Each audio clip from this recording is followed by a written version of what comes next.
Hey yo, what's up? It's your boy, and we're back with more Fatal Frame. Alright. I think we're gonna get the ending. I think so. I don't think there's a lot. I think we're at chapter 8, which means we have to go through chapter 8 and then go through chapter 9. But if anything, I think the most annoying part of this will be I missed Michael Jackson. Oh, it's Frieren. Most annoying part will be the three ending boss fights we're gonna have to do. Well, the man, the Kurosawa patriarch, the one who always goes up the ceiling, and then the Kosabi, and then Sai, I think.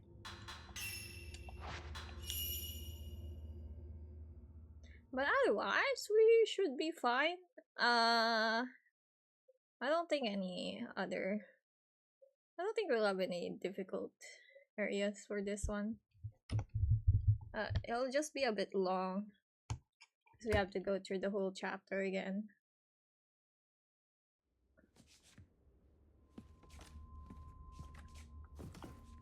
Where are we going? What's our objective? We go back to the boy, right? How map? How do we go out? Can go here. Yeah. Okay.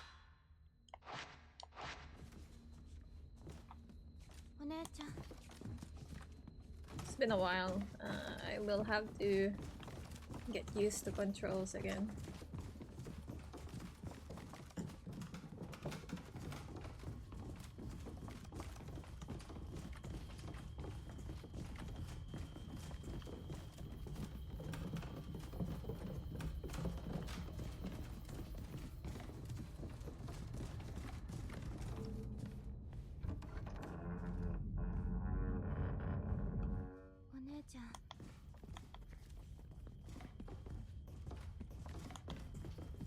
I love how they made it a mechanic, holding hands.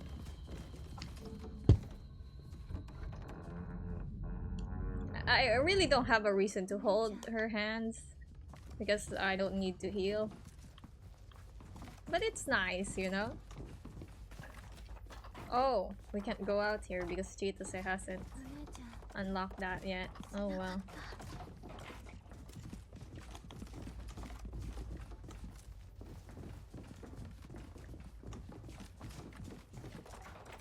Stretch! Wait a moment.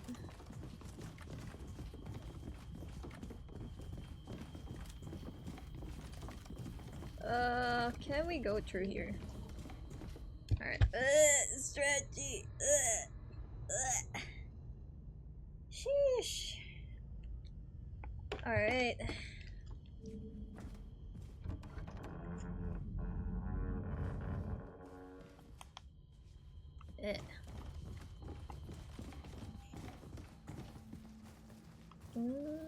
What's that? Is that a Type 0 film? We have too many of it. Hydrate. I don't like the taste of water right now. You know how water tastes when you're sick? Tastes like shit, bro.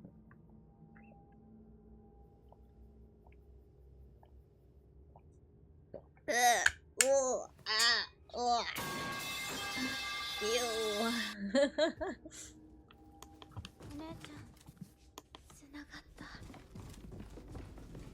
Where's the exit? Can we exit from this side, actually? I don't think so, right? I think I have to go from the other house.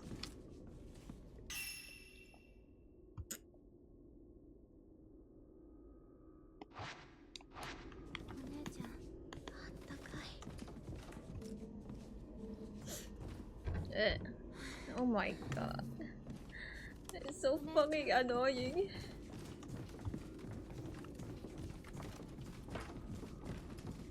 I just want to get to the ending, bro.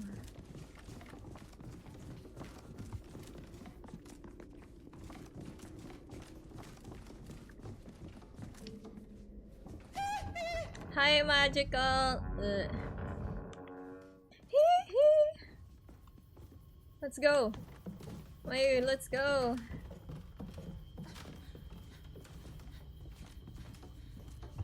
Alright, where is the exit here? I guess here. Alright. Mayu, catch up. Hold my hand.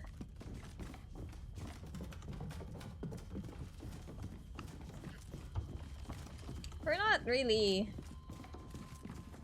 encountering any ghosts right now. And then we did. And then we do. What happens when we do? Wait, can I open the door from below here? I don't remember if we come back here again later. But I should open it.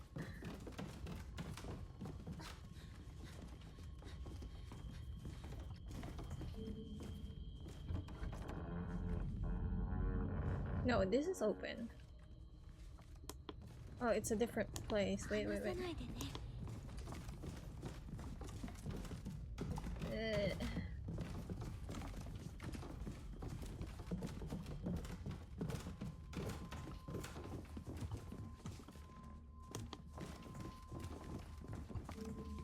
Oh, I guess we haven't gone here in this run? We haven't had to.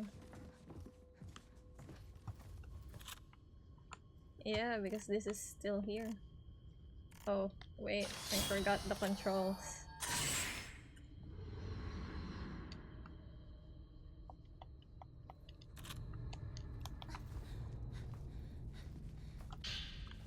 Prayer bead.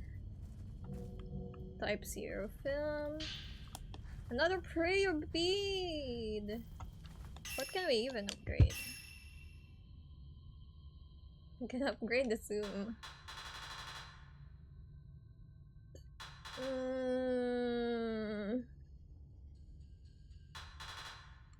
We can still upgrade this, yeah, we should upgrade reload speed. Do it. Yeah, that's the most useful thing we have right now. Let's go, my dear sister.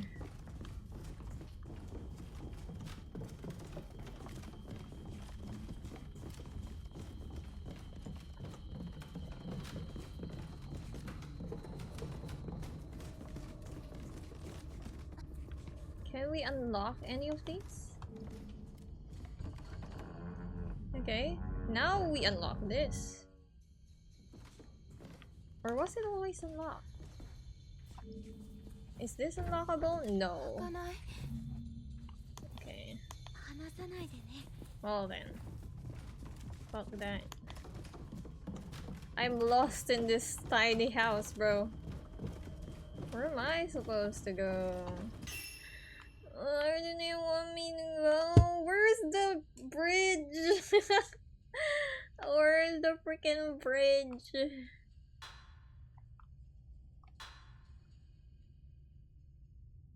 Where is it? Oh, it's here. It's on the other side. Okay.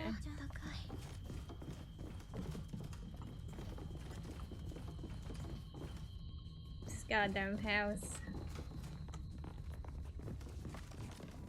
At least no ghost has been bothering us.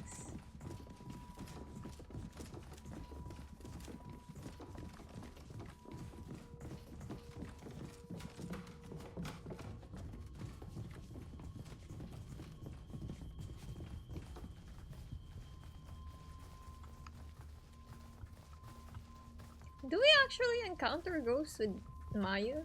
I mean, we did. What was that? Something there. What's that? A letter? Oh. We have already seen this before. Oh, this is... Oh no. No, stop reminiscing, Mayu. It's not you. This is the start for Mayu's quest. Or size? No, it is Mice quest, yeah. But we already did it, so we won't do it anymore. Let's go.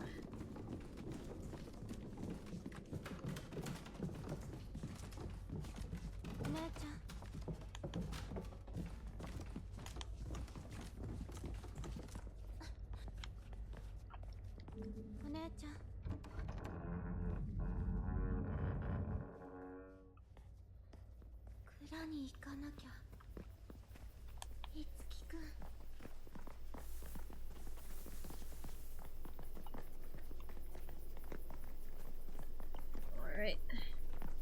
Time to see Itsuki dead. Wait, what's that? Something's here. Oh, now it's open. I don't need it anymore.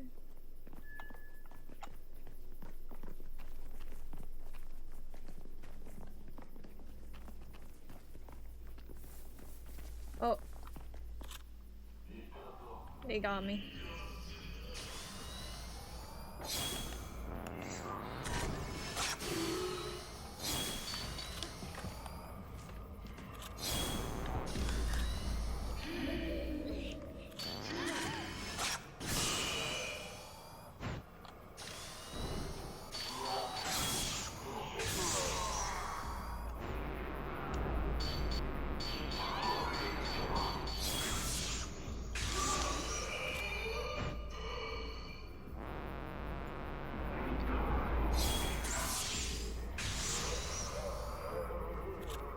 Maya, you okay? Oh, he's trying to trying to get my sister.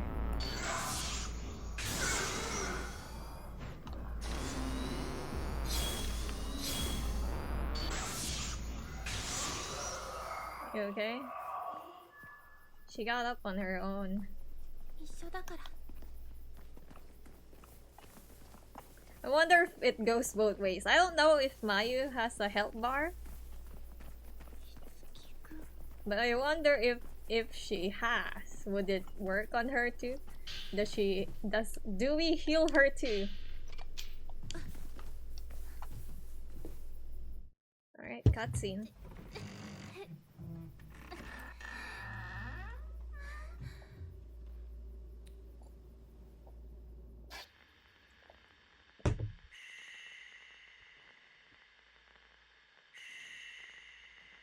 This is higher, right?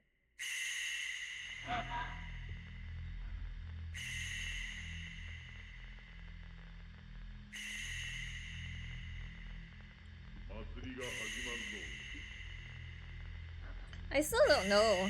I am not really sure. Like, I think it's both possible for the villagers to hang him, or he just hang himself because his duty is done.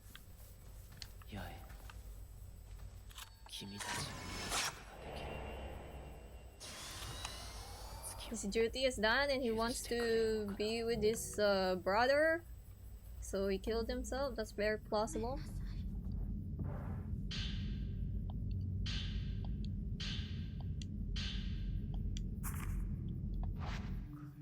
Oh, I didn't read.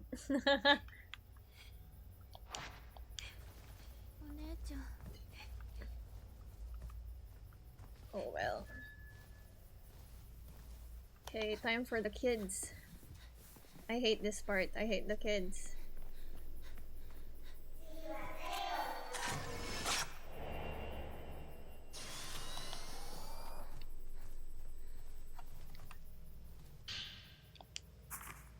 Let's play hide and seek. You're it. And if you can find all three of us, we'll give you some treasure. She taught us how to play this game. So now we learned that it was actually Ayame?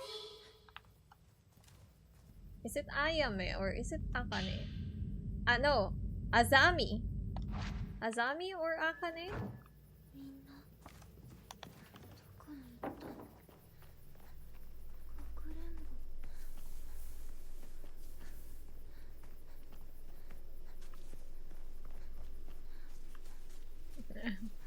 I wonder how far behind Mayu is. Oh, I need that.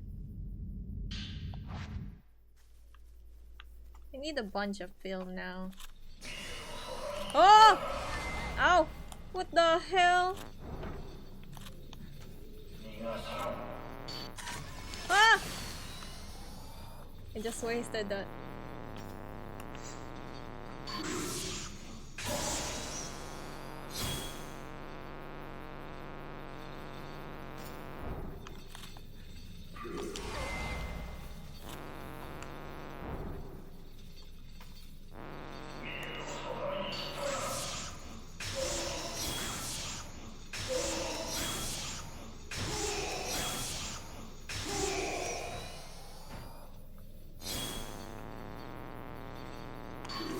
Whoa!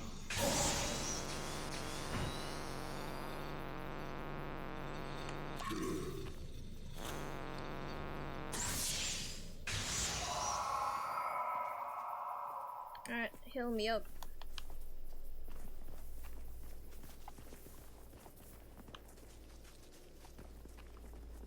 I know there's a few more films here that I haven't gotten.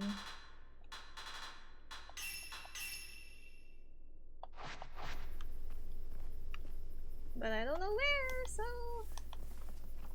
that is let's just check. Because we're at the point that we are actually kind of running out of film. And I should really save them up for when we need to fight fight the bosses. Oh.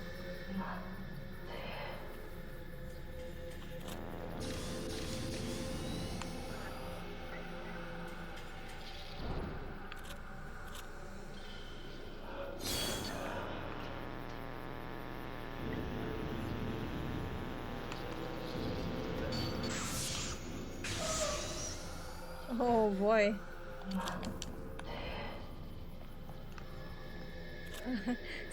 Type 0 film is so slow, bro. Ah! Type 0 film is so weak.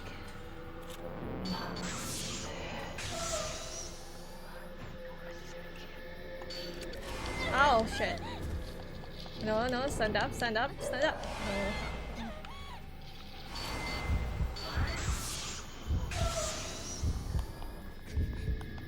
Heal me up. We run.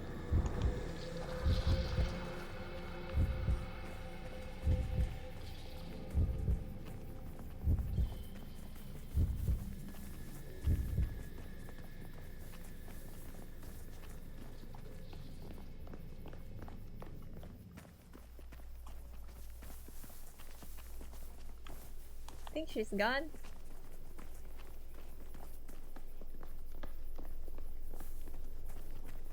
Alright.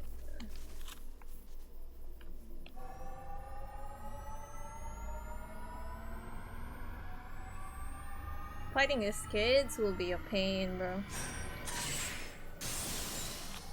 Oh no, there's a ghost in front of that door.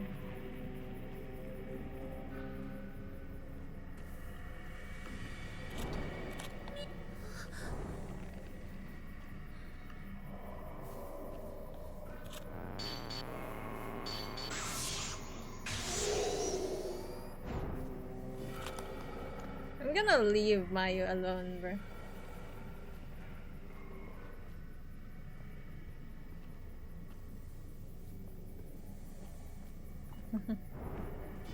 Ah!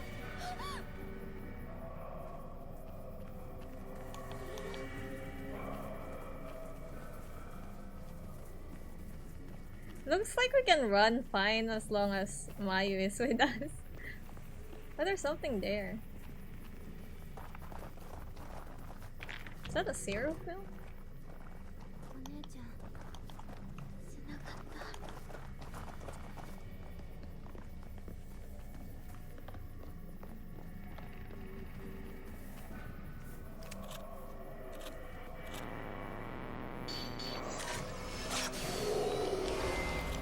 What?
farting at me.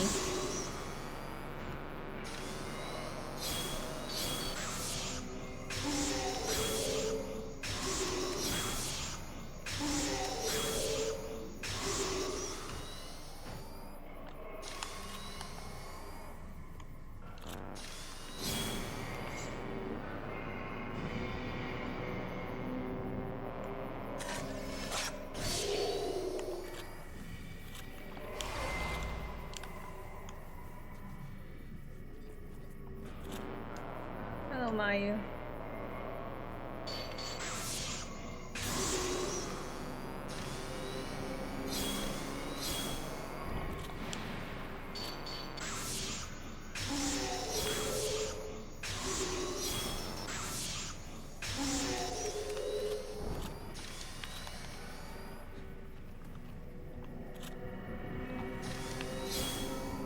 Oh no, he's being annoying.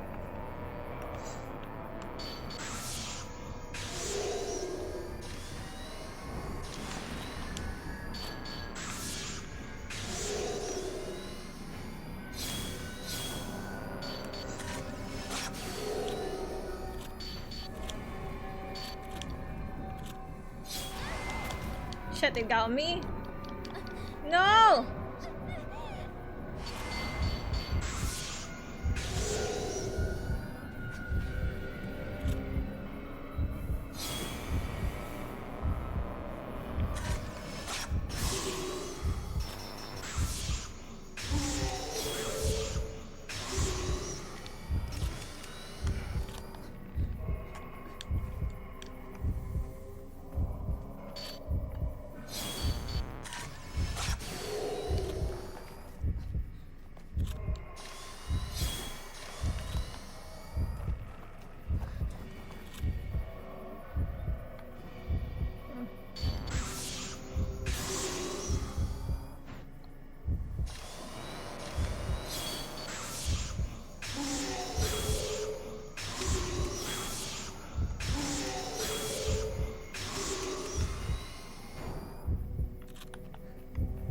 Okay, just one more.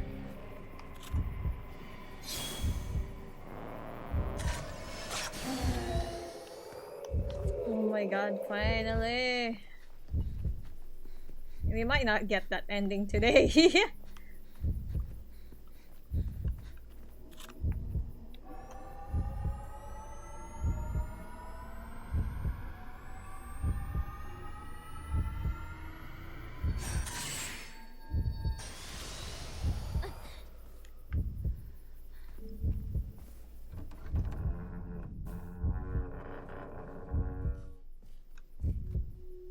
Where's my...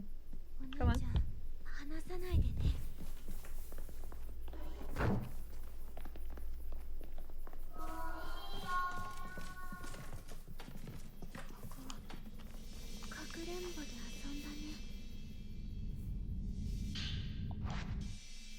I don't need transcendence beads.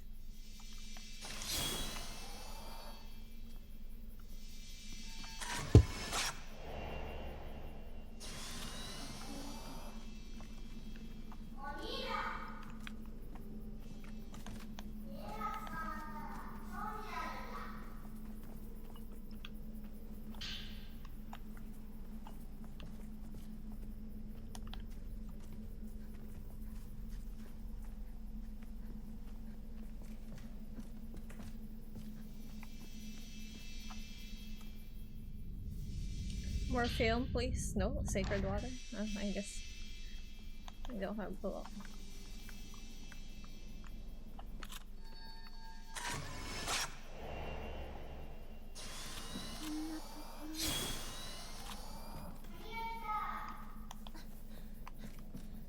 Can we have more film, please? Is there really nothing here? I know the kid is over there. In a moment.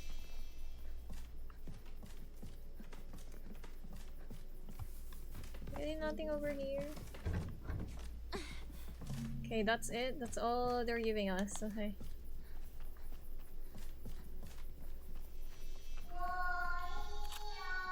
ready to sacrifice our sister to the children. So that's definitely what's going to happen.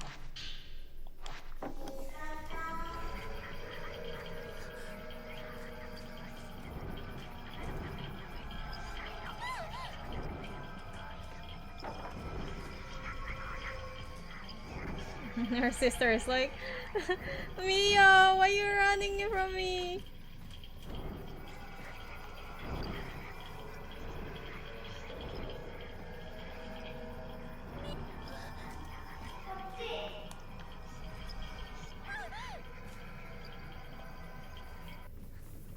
Okay. Alright. Let me switch to this.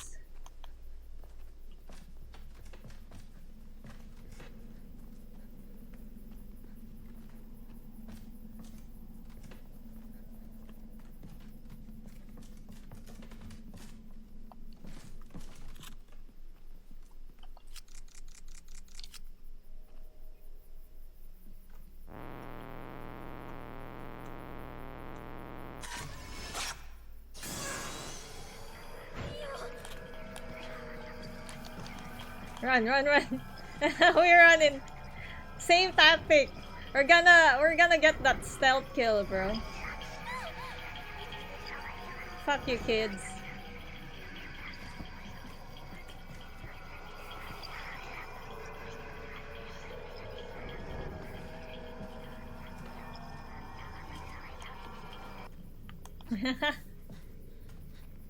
This is how we're gonna do this, okay? I don't wanna waste my film on these kids.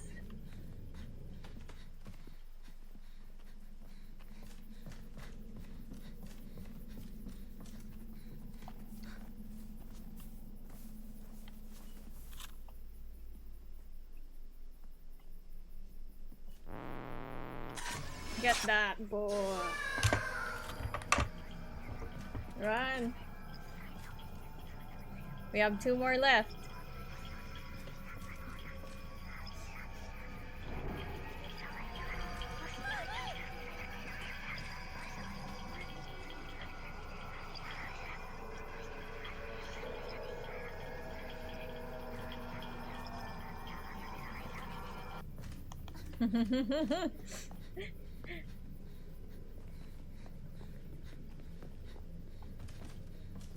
If we get the other one, I think we can fight the other one. The only annoying thing about them is that there is too many of them.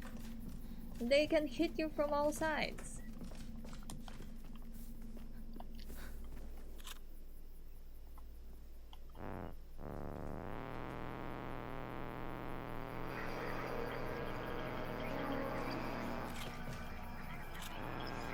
Oh no! Saw me!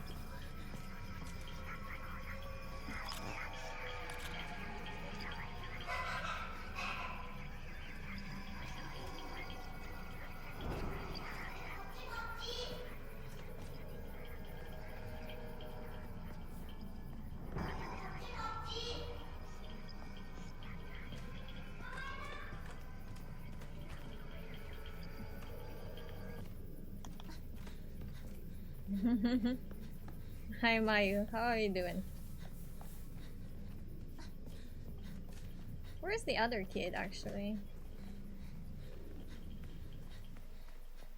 So I think he might be the one that saw me.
got him.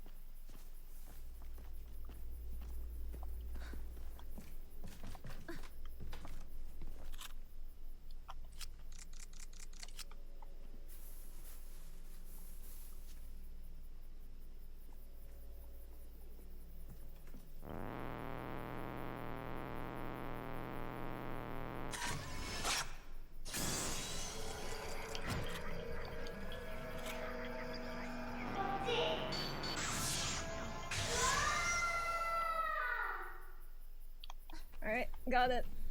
Let's go.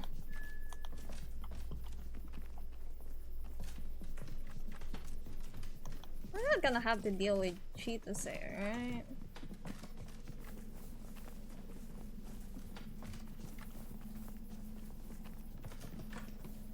I know there's one in the Osaka house, I think. Don't remember actually.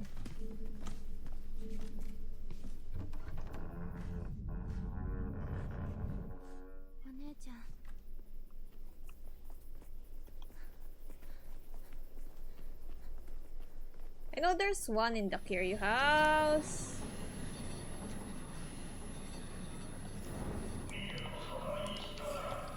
I didn't mean to do that. Ow!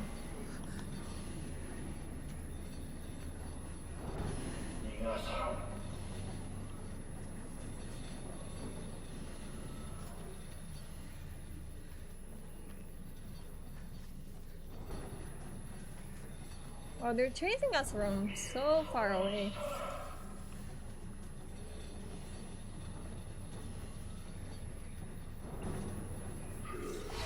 Ow! Fuck. My stone mirror got destroyed.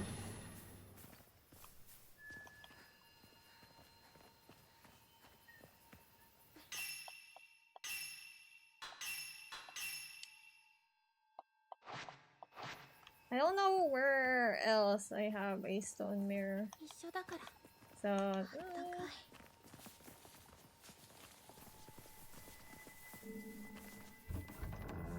where do I need to go? Kiryu house?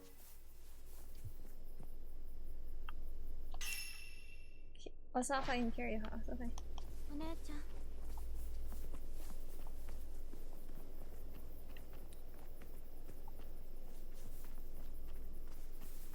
I know where the Kiryu house one is.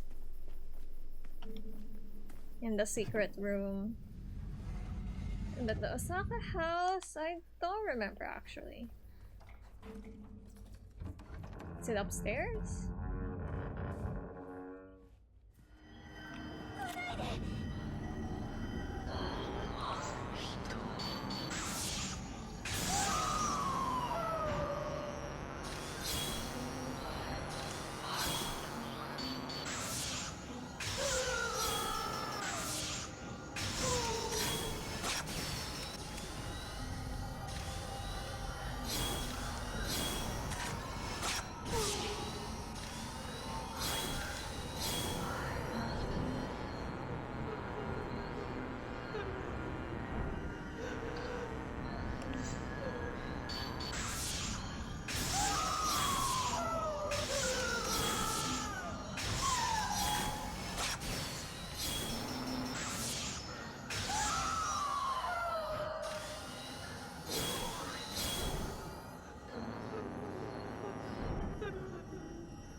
Girl, attack me please. Okay.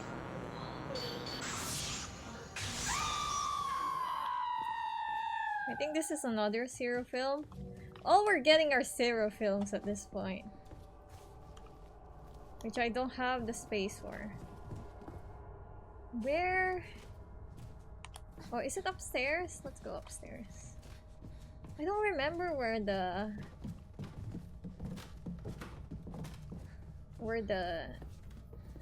thing is hidden.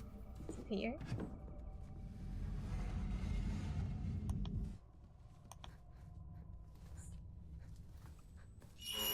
It is.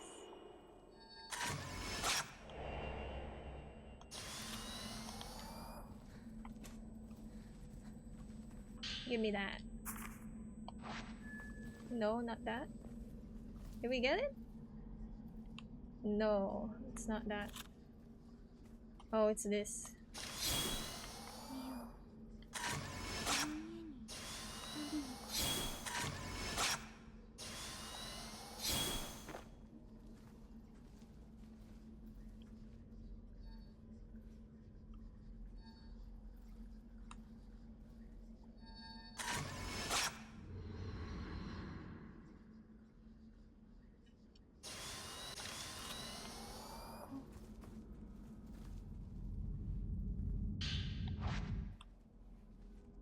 Alright.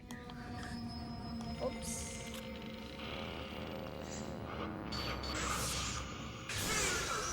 Oh, it's this man. The man in the box.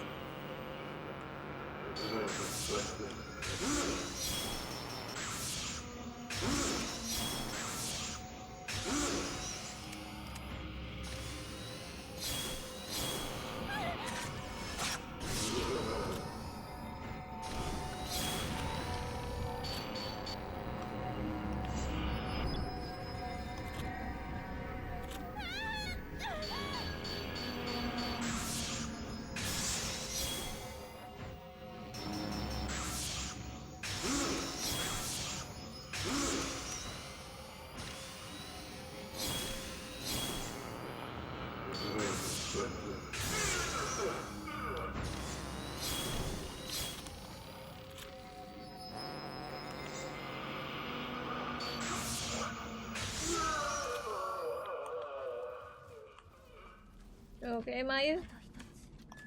Let's go. Carry house time.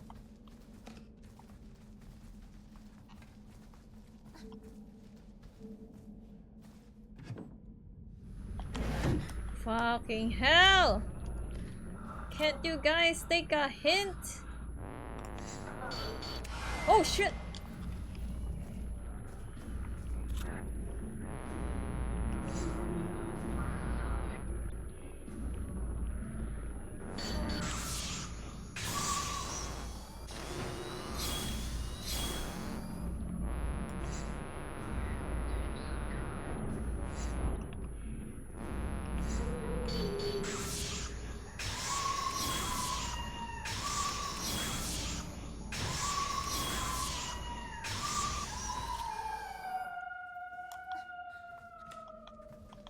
Alright. Me who wants to speedrun this chapter. Ghost who doesn't let me.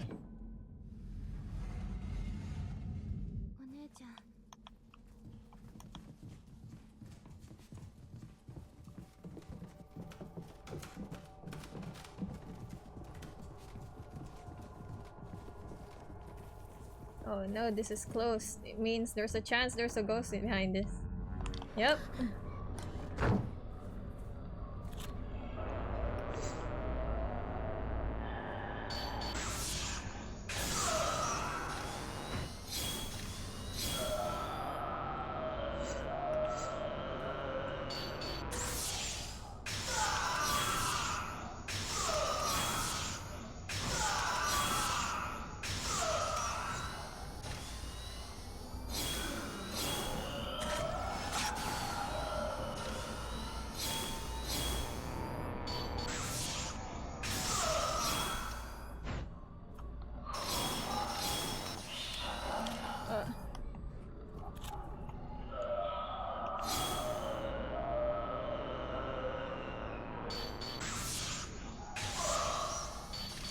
Oh! He recovered pretty quickly.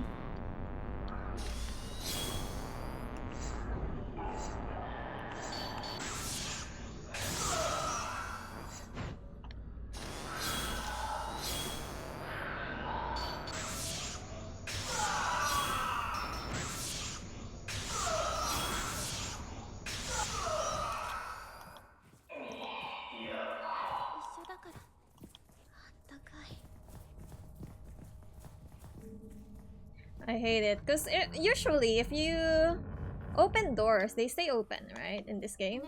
However, if you encounter a ghost in a room, all the doors close, which means if you encounter a ghost in a room Door's closed. That means the next time you open it, there's a chance that there's another encounter. It sucks. Also, what the hell? I'm seeing a blue glow, but what is that?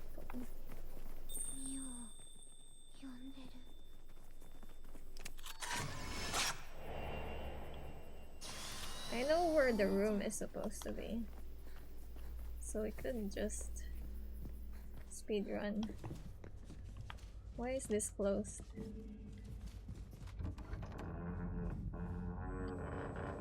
Why are the— oh! Oh, that— because this is a scripted event. Okay. What is this? Dollmaker note. I suspect that the spirit possessing the mannequin is one that wandered out when Azami was placed into the blank. Unfortunately, I don't have any way of exorcising it. I'm just a simple artisan. There is no doll on this earth that can be made to get rid of a spirit that's returned to our world from hell itself.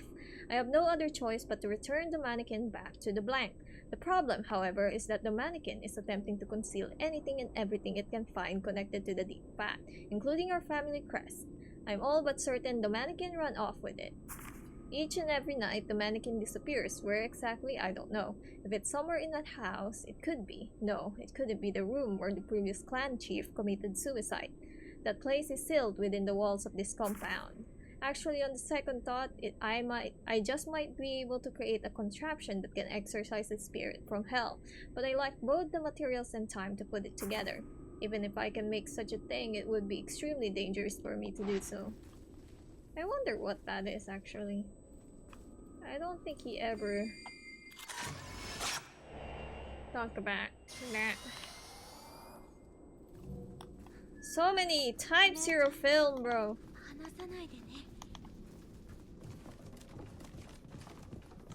I think we fight Azami for the last time here. Well, not Azami. The other mannequin. I think we might actually fight the doll maker. Maybe you can use one film on him, 1-0 film, you know?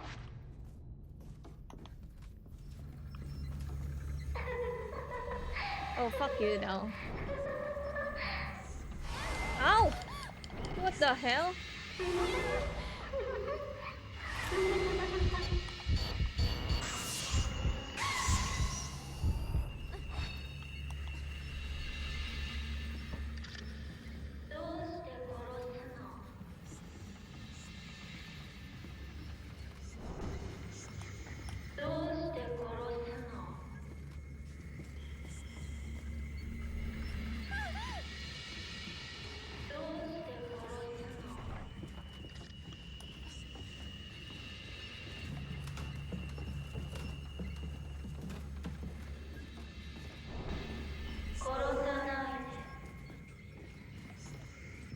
Where are we going, actually? I don't remember specifically where.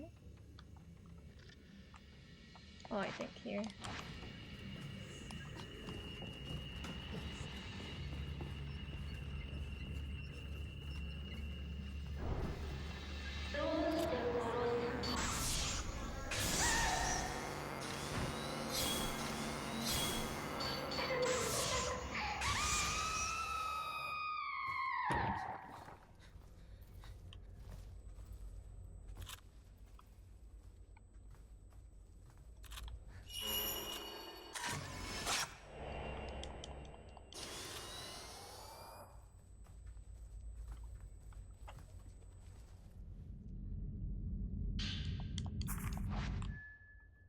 Where is that room, actually? Is it here? Is it actually here?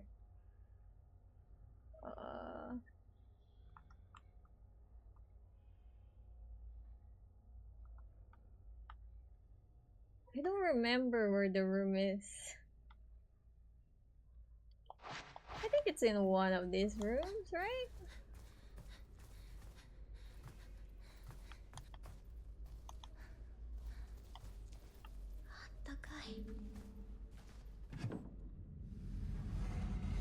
Is it not? Where is it? I don't remember where the room is.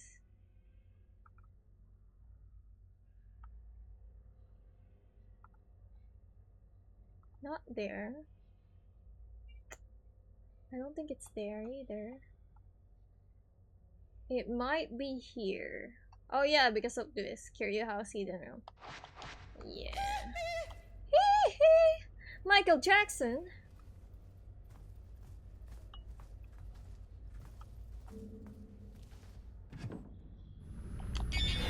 What I clicked! Unclick.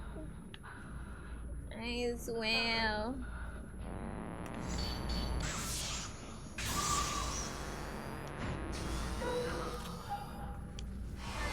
What? It still got me. Can we run? We can.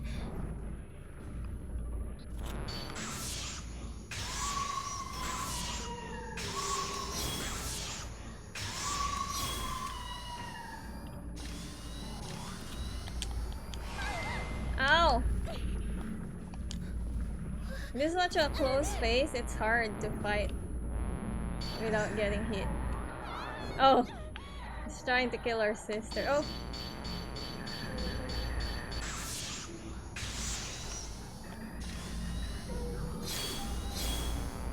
Why are you killing my sister, bro?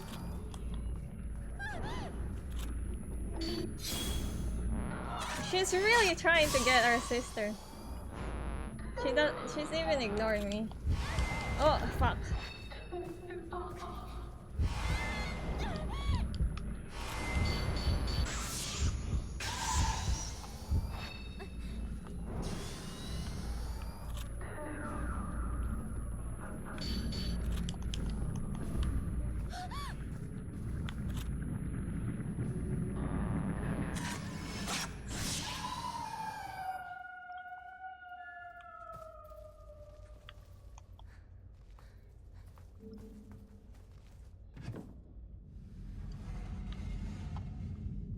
Heist.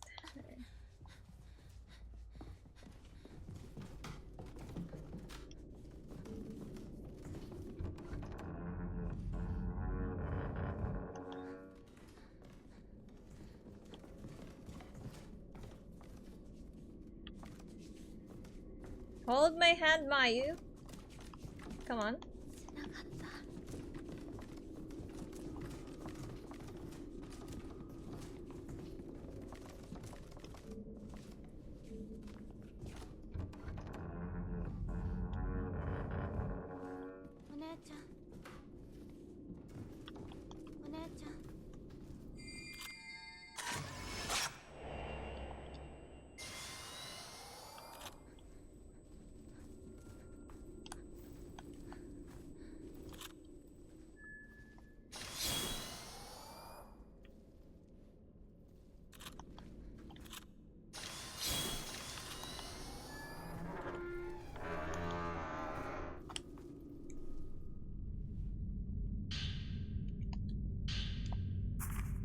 Long time ago, I used a mechanism to seal off the airways of the deep pack, which connects our village to the outside.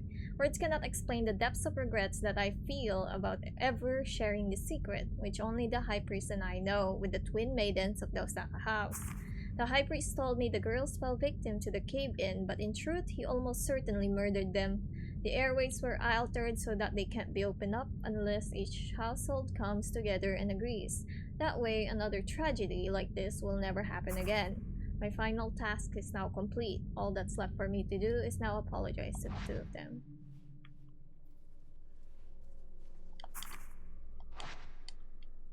Wait a moment. Fine.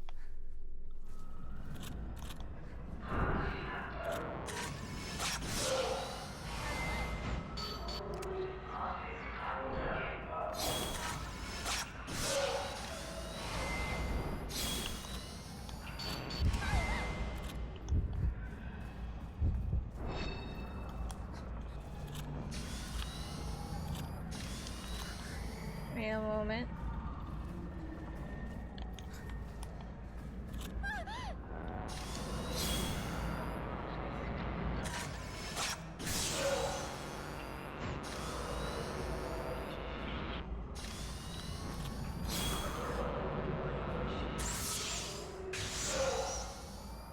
have time to deal with your bullshit, man.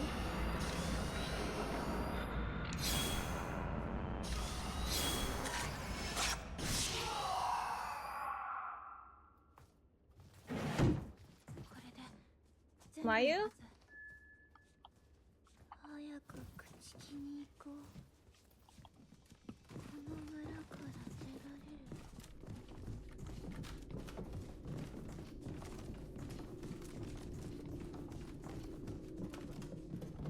Alright, ad break in 7 minutes.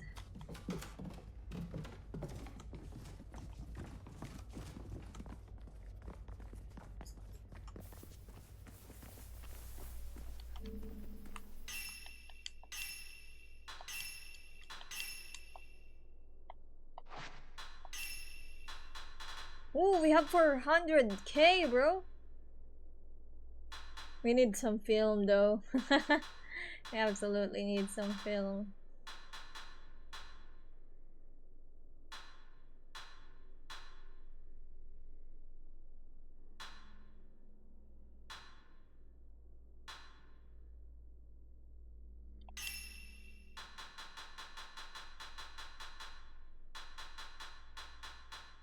This is already 60k for 20 of this, bro.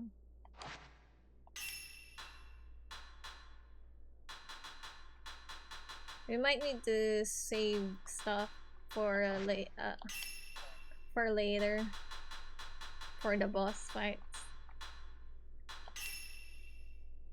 Oof. Let's just make sure we have some type 14 film for now.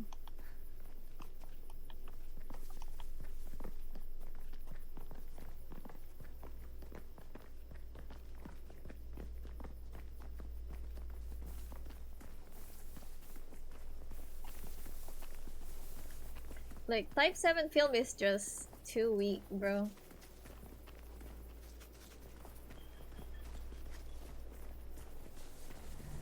Oh my god, it's her. I can't see.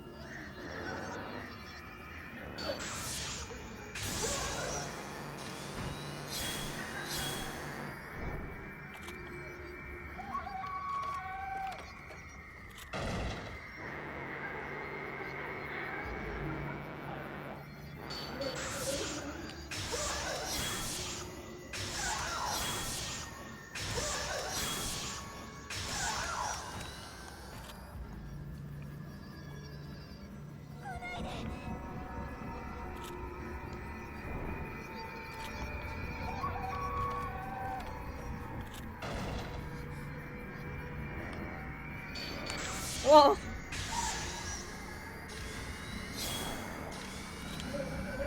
Ah!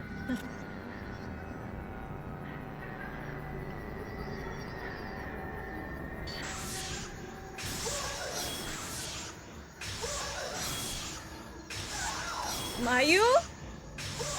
Get out of the way!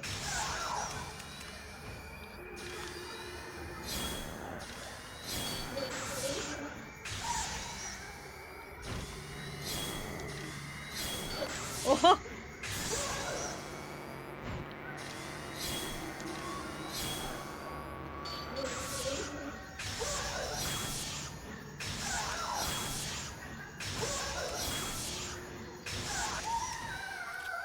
Okay.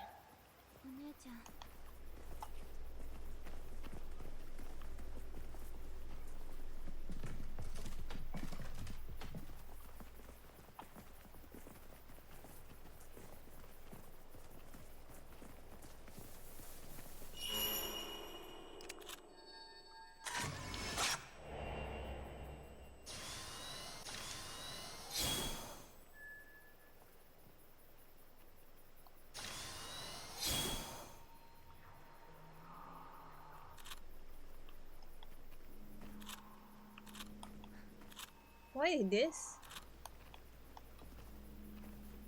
Where are we going? Up here first. I don't remember. I don't remember this.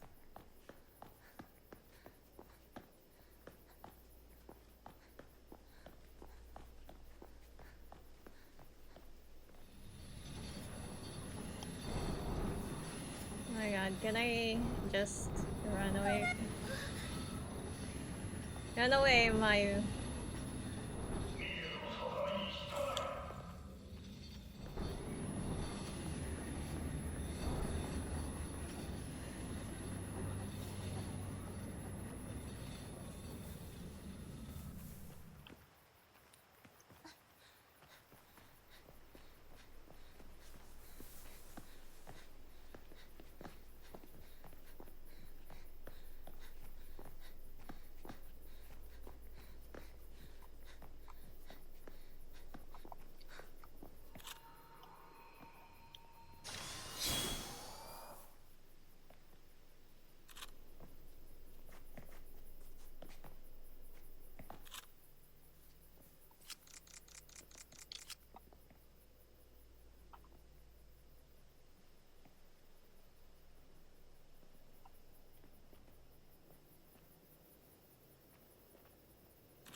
I can't. Okay.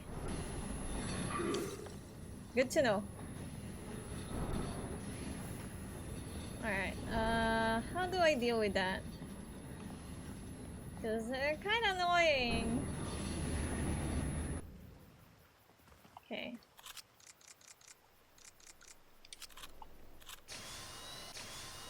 I don't have a lot of film.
Okay, not that bad because we're in a advantageous spot because we're on a lower platform. Oh, that man is still there.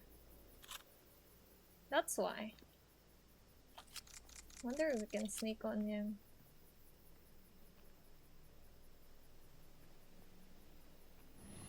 No, we cannot.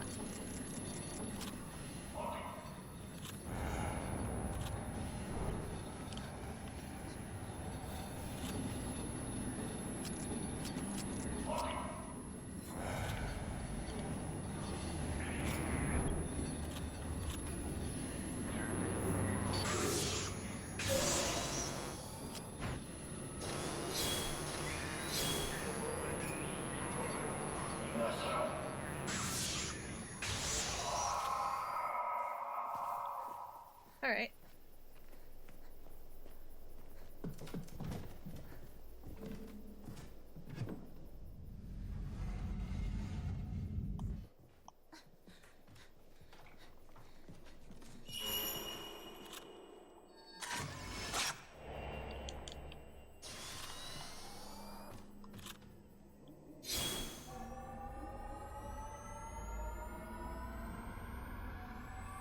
We should take an ad break.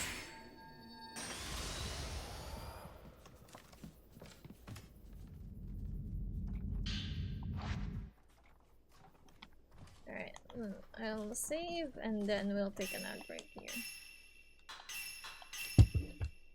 Alright, see you in 3 minutes, alright? Do what you need to do, pee, get snacks, whatever. 3 minutes, see ya. Eat, eat.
Alright.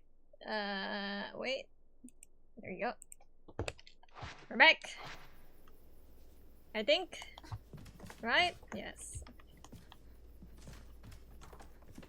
I think we need to buy film again.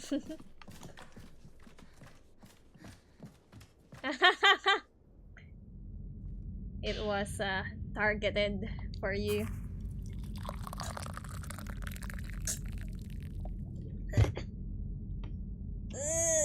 Stretchy.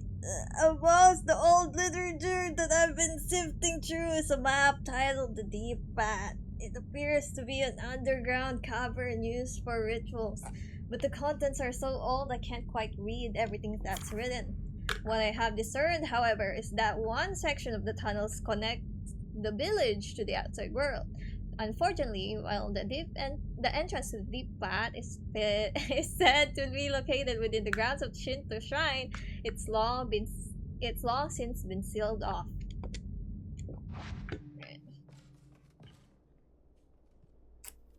Oh, we don't have the photo yet. That's why. Water, ew. Gotta wash it off with some coke, bro. Ew. But I don't know if anyone relates to this, but doesn't water tastes disgusting when you're sick? It tastes bitter. Feels like I'm drinking the sickness, bro.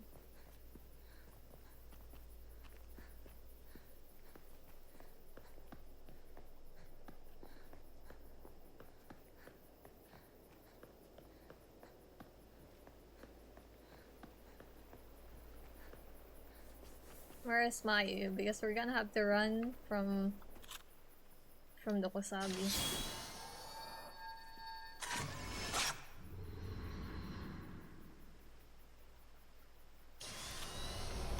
Oh my god!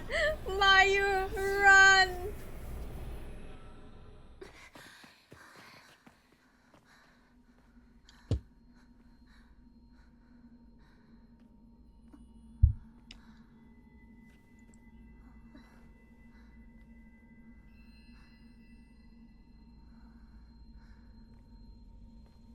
Can I get a hee there? Can I get Michael Jackson in the house?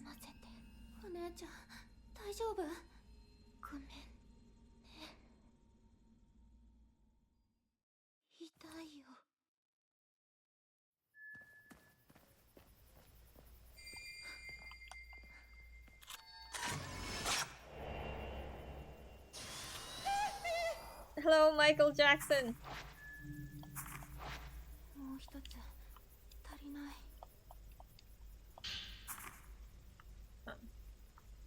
The ritual known as the Crimson Sacrifice is performed to quell the tremors that occur in the rear of the Shadow Ritual. After the body is carved, the kusabi is offered to the blank, and the one who has been carved must be enshrined and memorialized at the Shadow Mound. Only those deemed cursed or destined to die are permitted to enter the Shadow Mound. The Kurosawa family crest pinwheel must also be offered there. Strict surveillance must be maintained.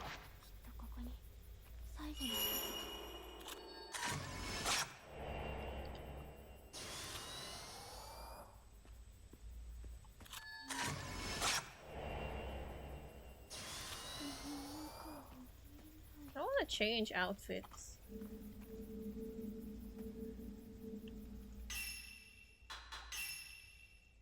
Let's go back to the kimono.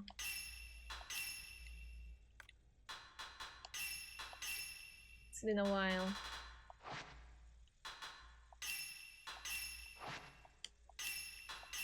Let's buy some film too. 10,000 for the 90 film. Do I want the 90 film? They kinda suck, but it does hurt a lot. I feel like this is fine.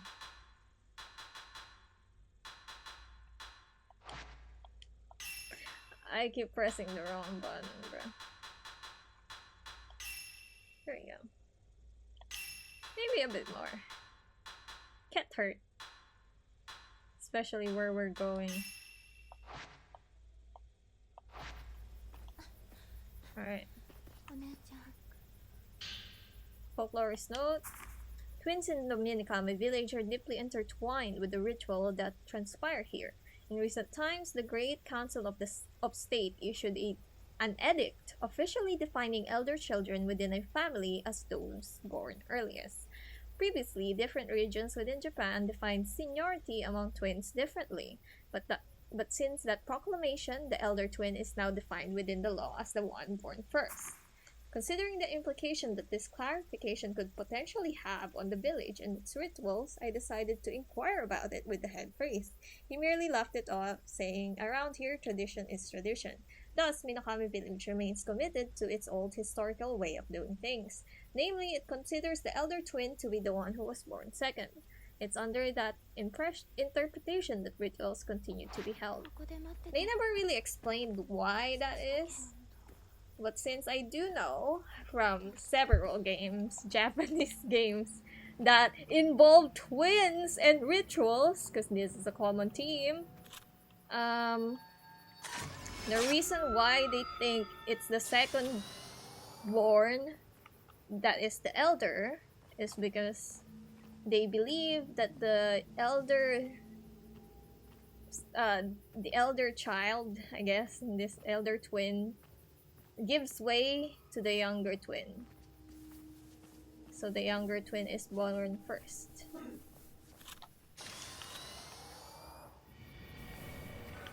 Can we just run? There is no real reason for me to stay, right? Oh, there's an item then. So maybe there is a reason for me to stay.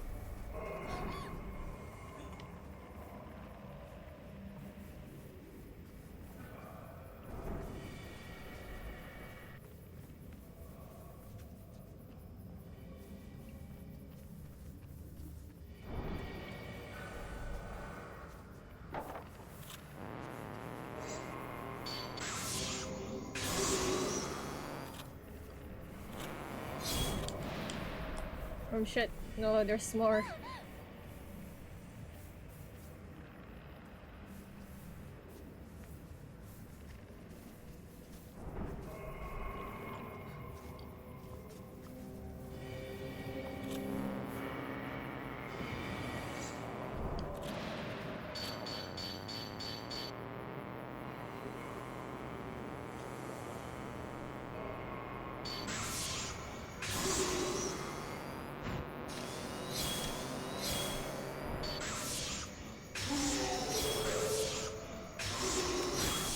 I think there's another man somewhere beside me. Yep, there is.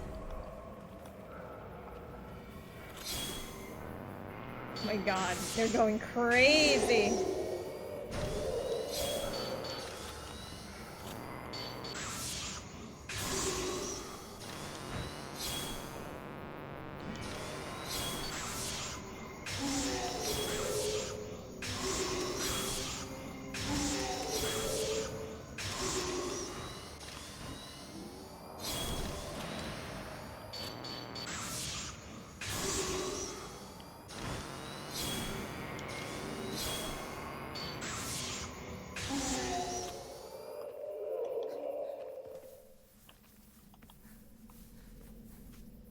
Oh, this is where I'm supposed to go. Wait a moment.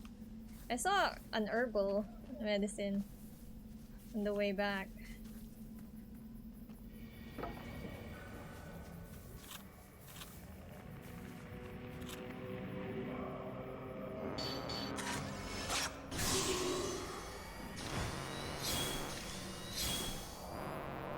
This herbal medicine may not be worth it because it's just like 7k in the in the save point.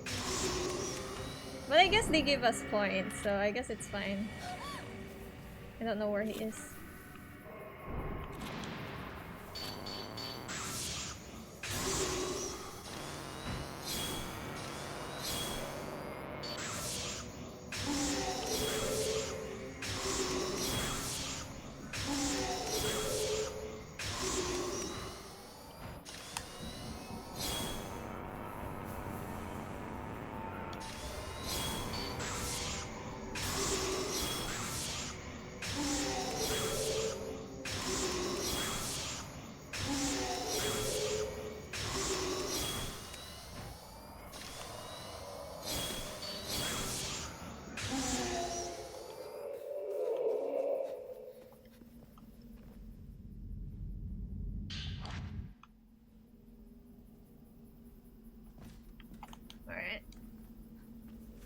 That was probably not worth it at all.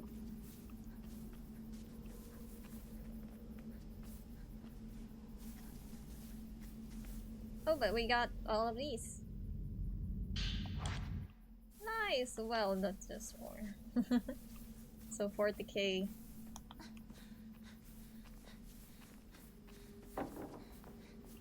Really? Nothing here?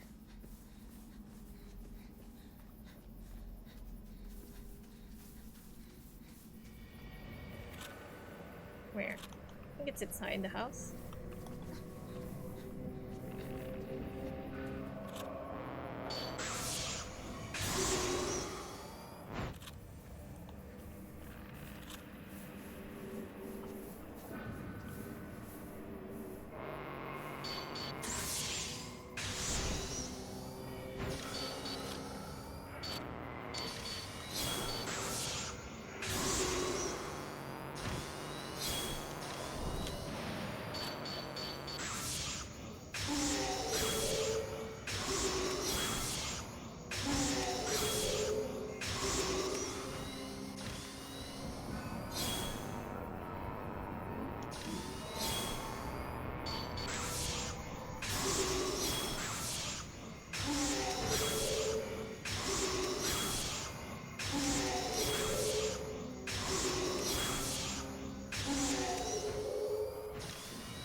What's that? Prayer?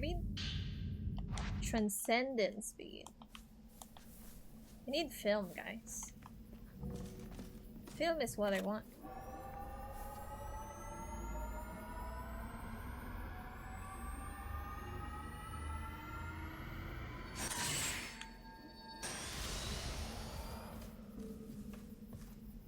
This is probably gonna be another bead. No, that's a zero film. Okay. I really want something else, guys. Okay, where's the partner of this one? Oh, there.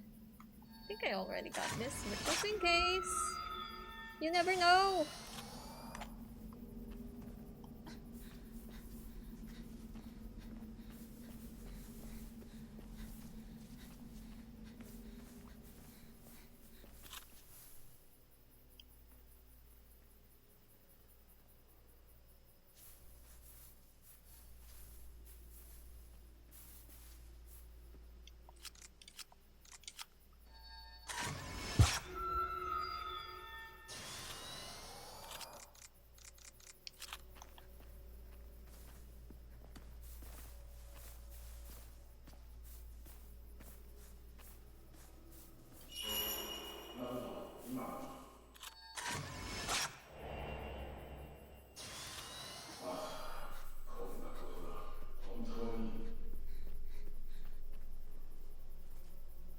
Nine film.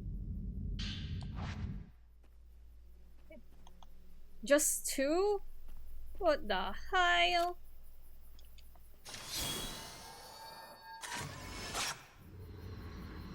Cutscene, right? Not yet, I guess.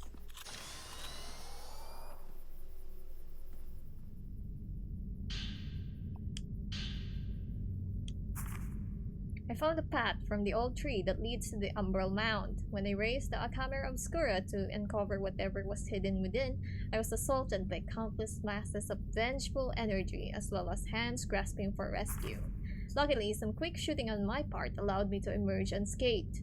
While I never doubted Dr. Aso and his work, the encounter definitely proved to me that the camera obscura well and truly does capture the impossible and unthinkable.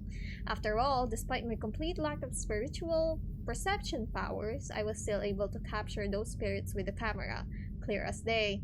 Further investigation into the camera has also yielded yet another major discovery. The camera's internals contain an apparatus that bends specific kinds of light. This is what focuses the camera's power, such as that it can capture invisible things on film.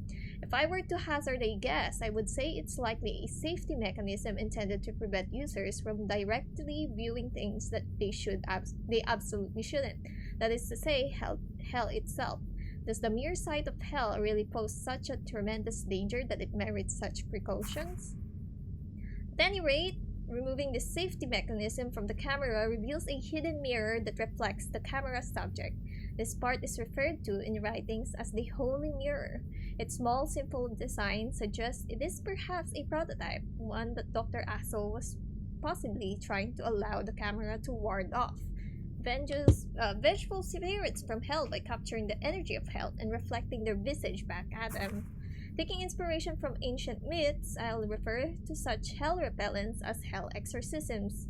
For now, though, the time isn't right to remove the safety mechanism. The power to exorcise hell itself makes for a reassuring trump card, but all of the evidence surrounding its concealment points to the unimaginable dangers it must pose. Only if I find myself up against a denizen of hell, or needing to view the gate to hell, shall I remove the limiter, lest I unleash havoc. Oh, that's why we were able to look at the abyss. Oh!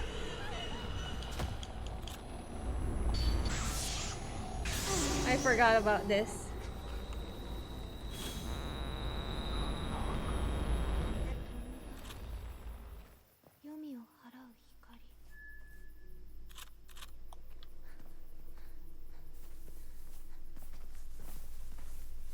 Alright, time for the pinwheel.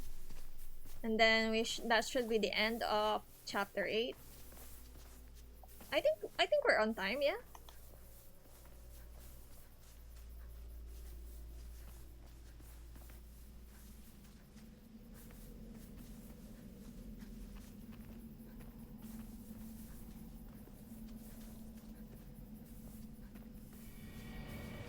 We'll just run.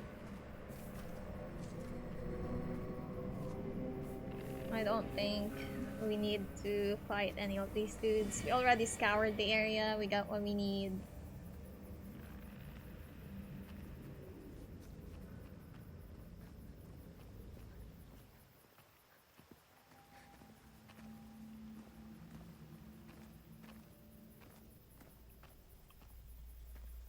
Let me buy some film.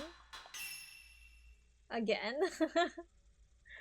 Because god damn it. There takes so much film.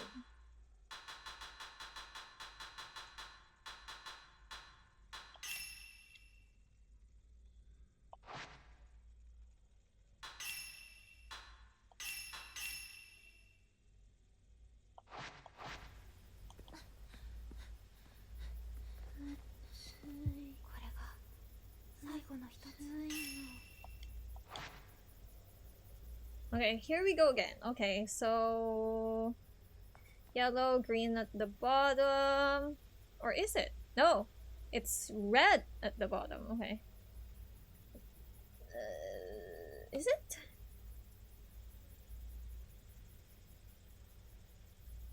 Wait.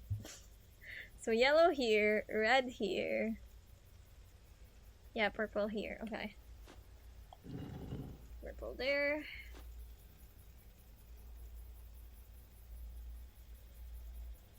Red here, right?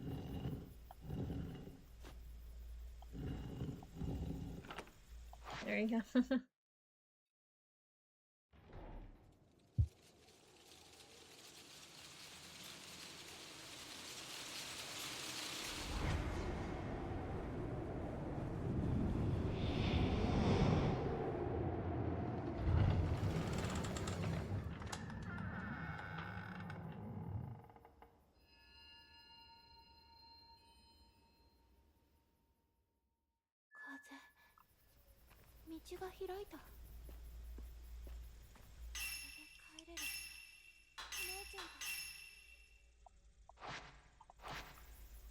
Ne-chan? Wake up! Time to get out! お姉ちゃん何があっても何があってもミオのこと許すから I did not do anything. だってもうすぐ帰れるから I wonder how the ending will be. I'm excited. How gay will it be? What will happen? Now, but thinking about it, there's also a chance that it will be a bad kind of ending. Just because if I remember the original for the nightmare mode, you get the hellish abyss ending, which is not great. Oh well, I guess it's okay, right? Because I mean, both of them survived, I guess. But Miyu was blind. That's like the ending you get for beating nightmare mode on the original game. So I guess it's better than nothing.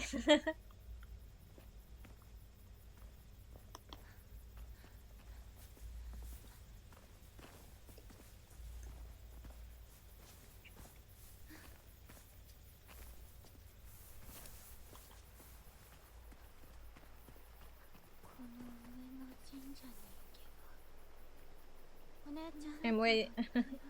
I'm waiting for Miyu. Mayu, rather. Come on.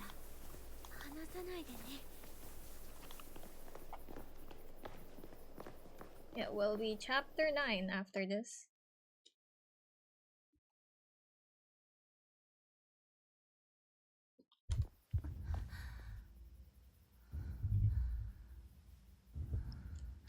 And we should be able to speedrun this up until... We can pretty much speedrun everything. Besides the Patriarch. So I guess we are on time.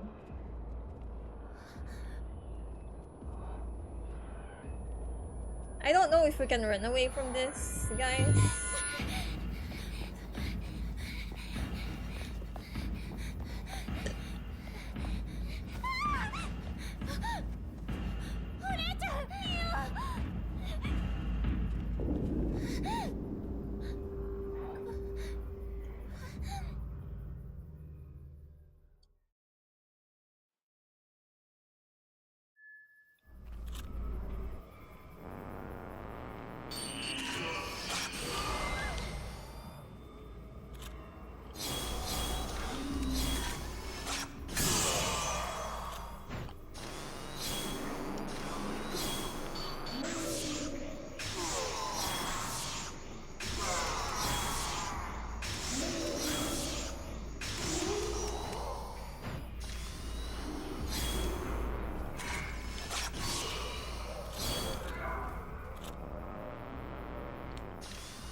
about that. Alright, let's go.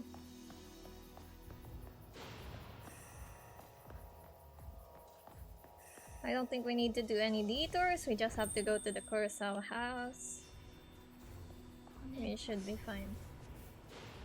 I think the only thing we really need to equip this Mio's gem. 一緒だから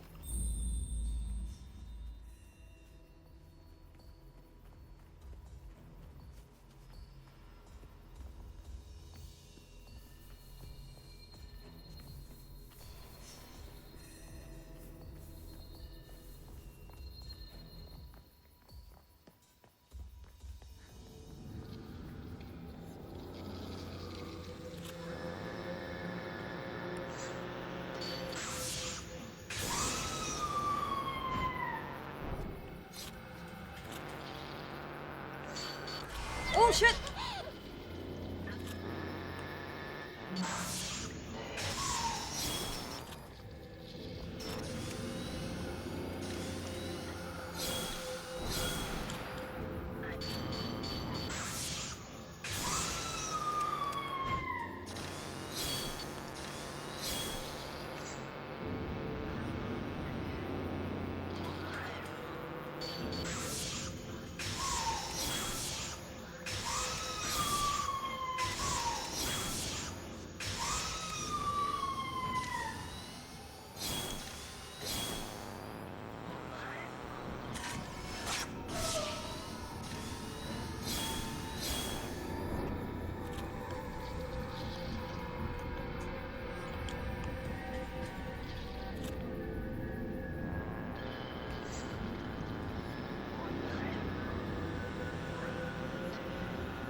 Oof.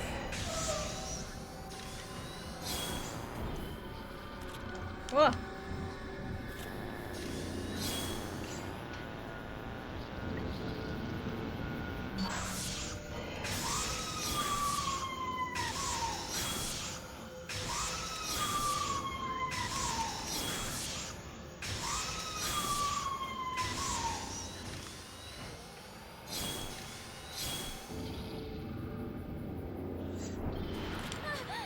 Oh, I got me. But I dodged that pretty quickly.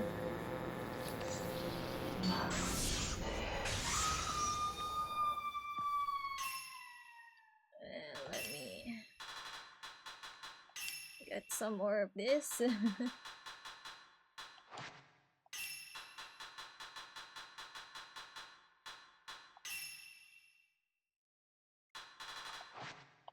Can we upgrade?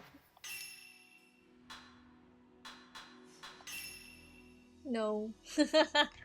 No.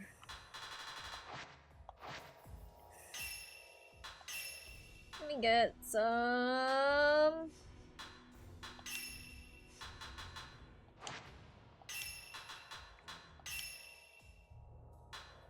Yeah. That's fine. Let's save.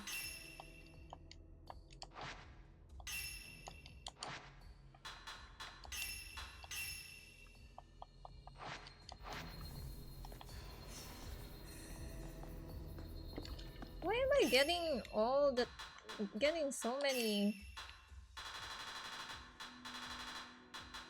I have evil warding charm and oh, why am I using standard charm, bro? Oh my god. We've been playing this nerfed, my dudes.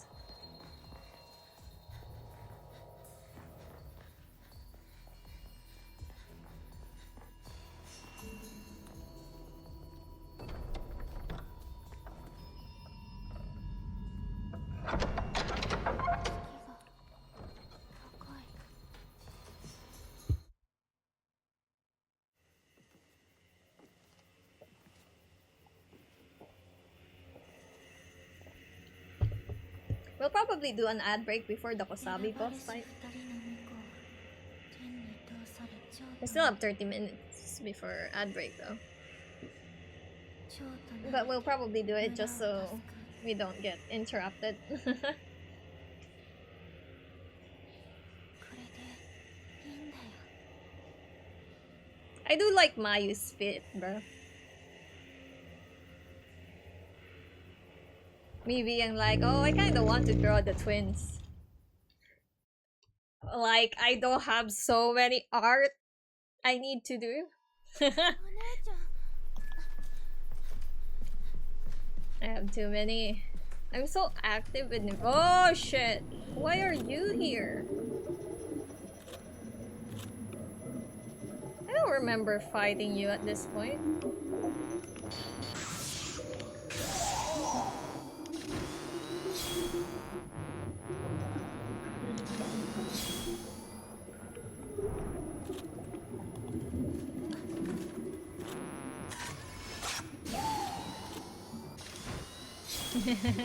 I do like her noise. Ah!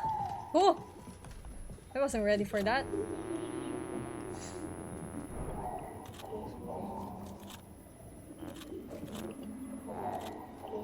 Ah! Shit.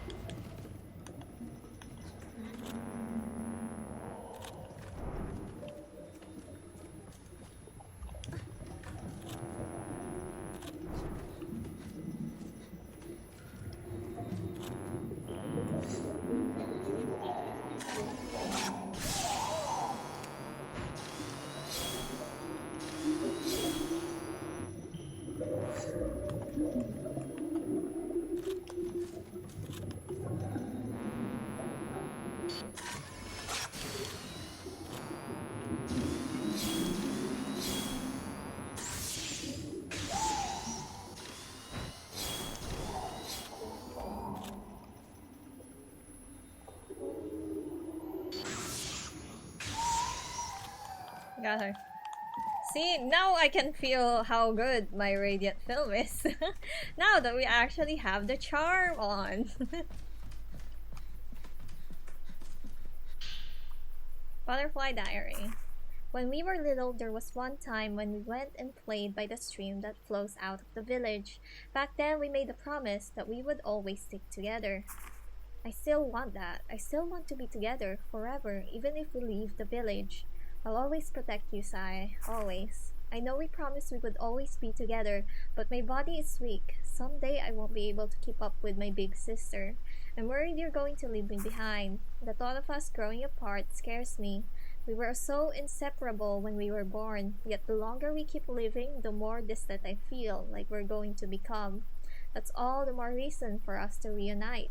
We can be one again, Yai. You and me. If we do that, then we'll never grow apart. We really will be together forever, Sai.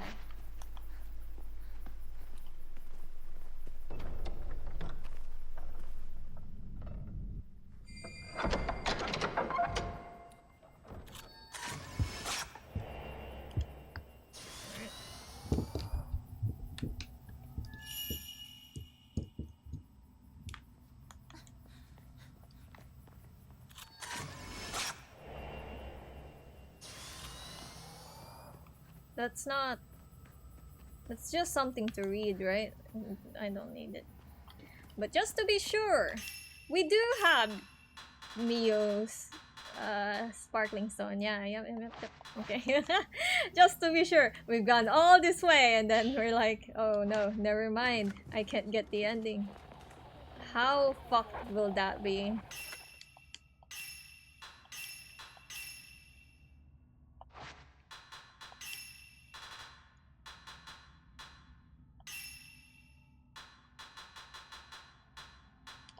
Because we're gonna fight the patriarch. Feel like I need to get more film.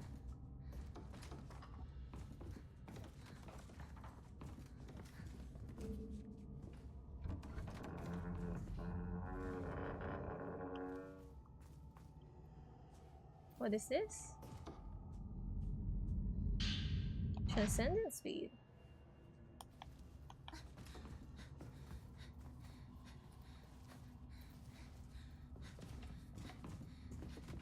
We have so many transcendence beads, but now we need like the regular prayer beads.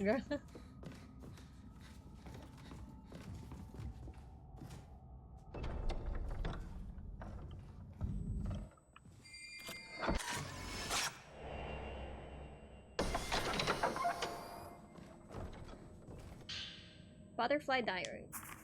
If I stay in the village, then Yaya will come back one day.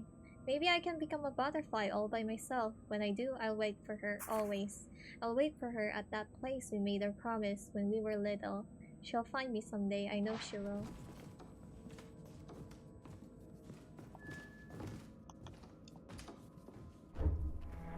I think everything's fucked to begin with. Like, they were doing all these rituals that were failing, right? Because the twin brothers ritual failed. Zami and Akane, things happened with them. In their own way. And then there was the two twins that escaped through the deep vat, and the patriarch killed them. So they got a lot of chances to make this right? But I think Hell was tired of these rituals and whatever.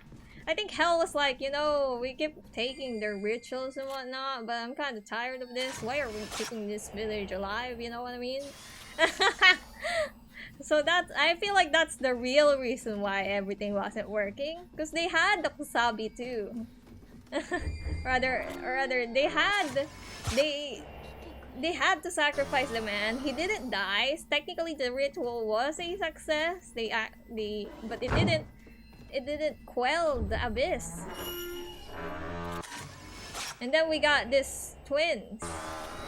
Well, sad, and the real reason Yae wasn't able to come back is because the village won't let her come back, right? Because she came back. We know that Yae came back to the village, but she's stuck at the gate. She couldn't get in. So I think, not gonna lie, I think the Abyss was just tired of all this shit and was like really itching to get rid of it. So they were like, let's fuck everything up. Anyways, we save. Do I have enough film to defeat the man? Feel like we should get more.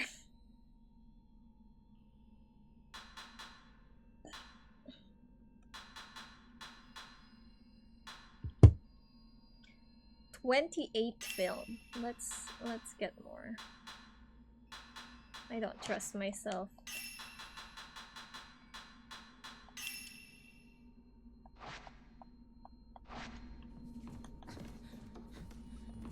Alright.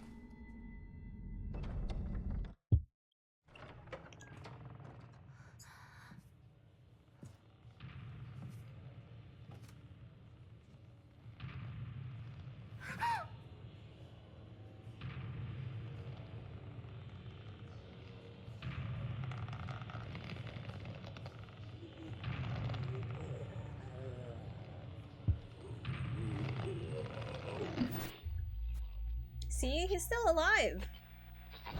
So technically, this should have been a success. Like, everything else that came before the twins should have been a success.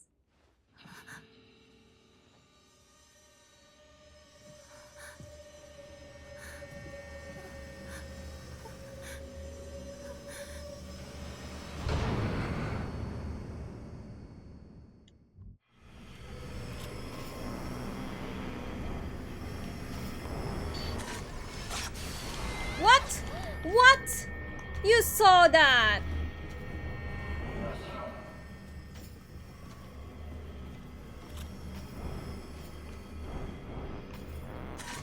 Okay, let's get rid of some of this.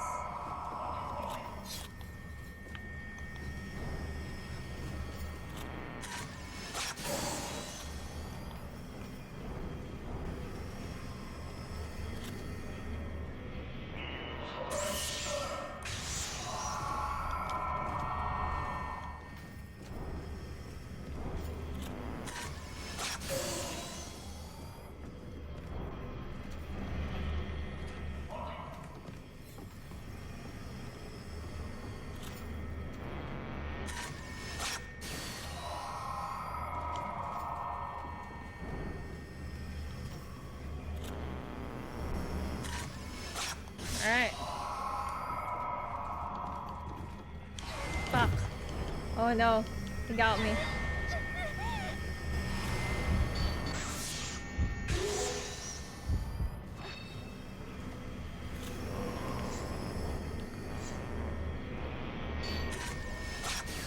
What? What?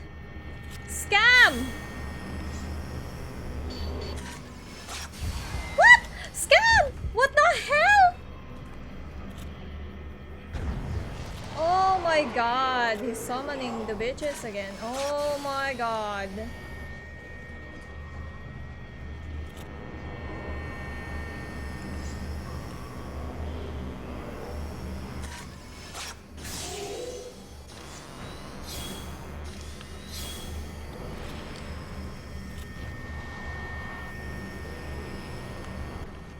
Oh, he's doing things. Oh my god, bro! What? This is annoying.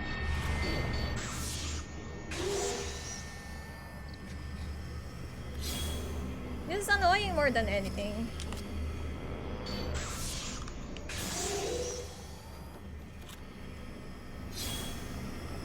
Because I think he's in frame, but then he...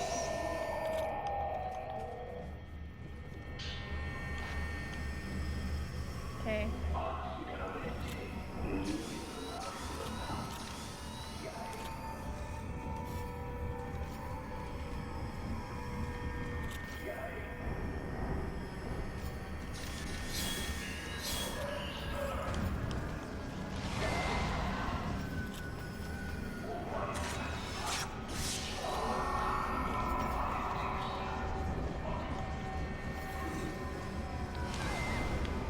Fucking bitch.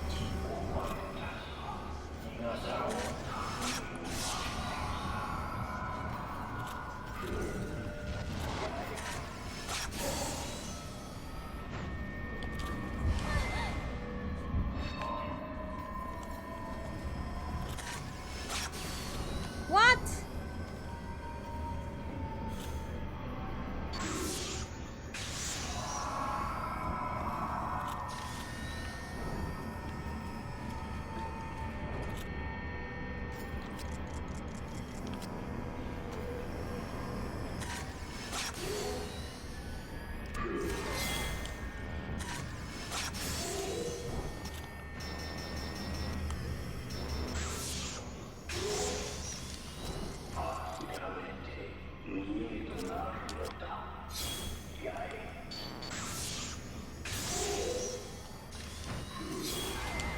Fuck.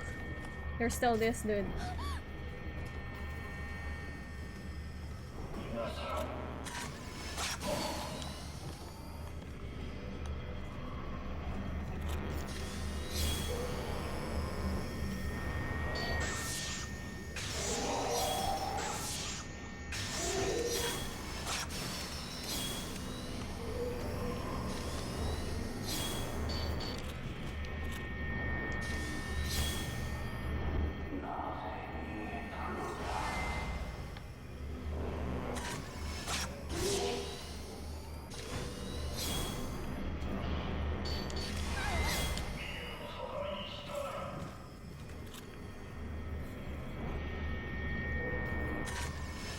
Fuck you. Alright, that wasn't too bad. That wasn't too bad of an attempt.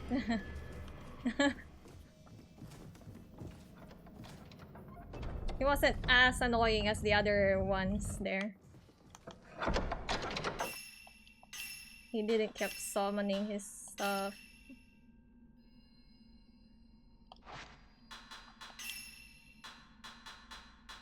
When you film do 11, bro. Think I might have to invest in 90 films when we get to the Usabi part. Let's see. Because we have to remember. Oh well, I guess I can go back after the Wasabi. No. I think we can go back. Maybe? I'm not sure. I was going to say if I don't remember if we can go back to the save point after the Wasabi. to stock up on film. 来てくれる八重必ず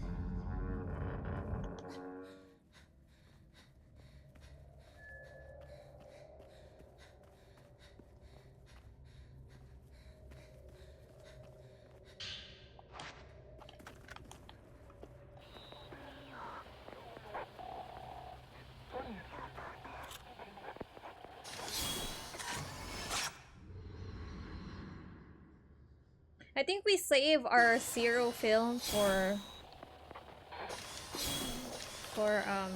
Sai. Of course.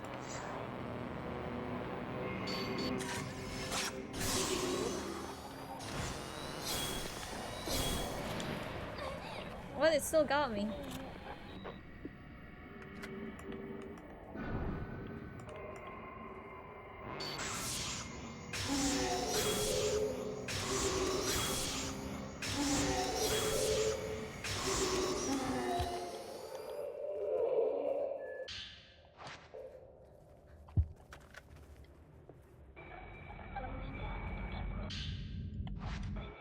So many transcendence lead.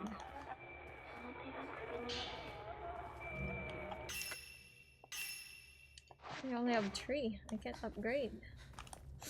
I wanted film.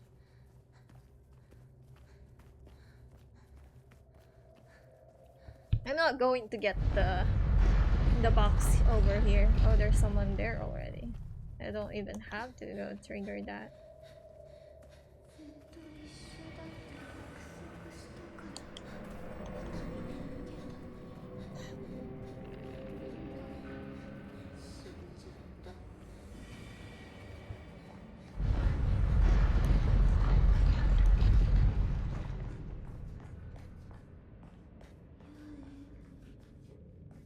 やっと来てくれたやっと来てくれた一つに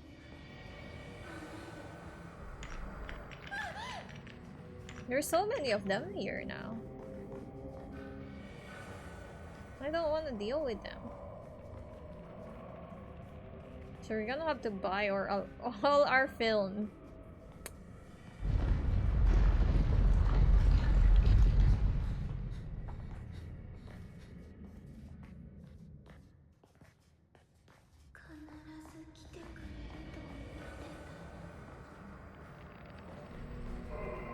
There are so many.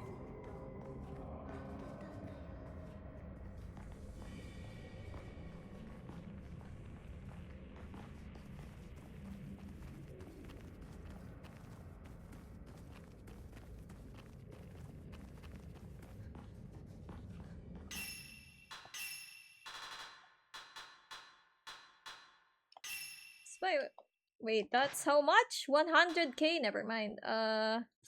Ooh, what do I want? This or 61 film? Maybe 61 for...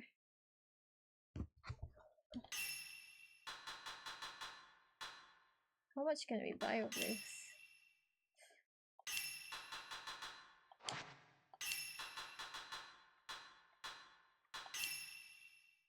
Okay, it's okay.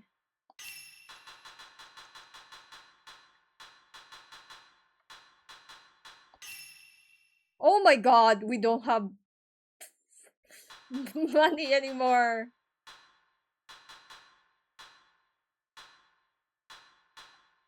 Kusabi will be fun. It's not fun. We save our zero film for Sai. Maybe we can deal with the Kusabi with 7 film. I want to save my film for Sai, you know? I feel like she'll be more of a pain.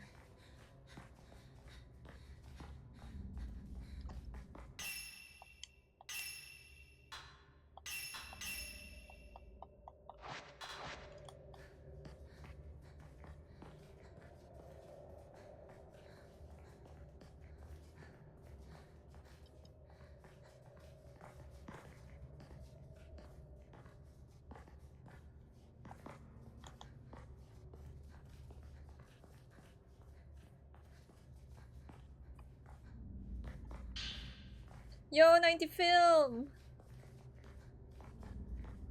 儀式をしよう。私たちが一つになる儀式。 Alright, just to be sure, I think all I need to equip is Mio's thing? Think so. I think that's all I need to equip.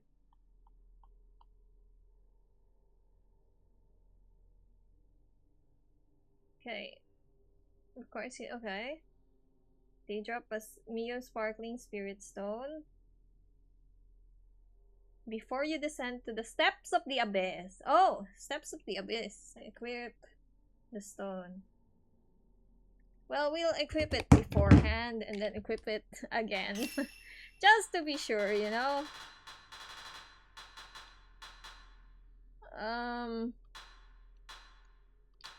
We don't need this anymore, actually.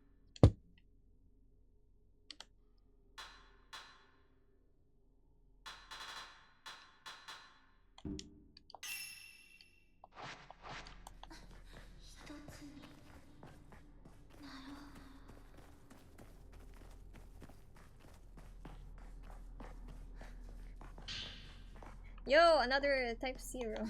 Okay.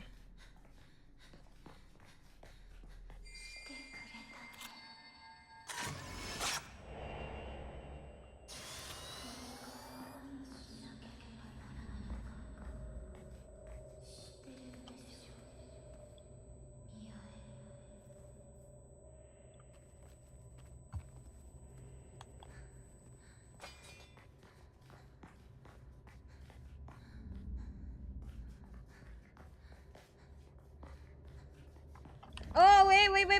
Let's do an ad break. I forgot to do this. Let's do an ad break first. Anyways, ad break 3 minutes and we'll be back, okay? So we don't have an interrupted fight and ending scene, okay? We'll do an ad break. See you in 3 minutes. Yeah.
Alright, we still have 5 seconds, but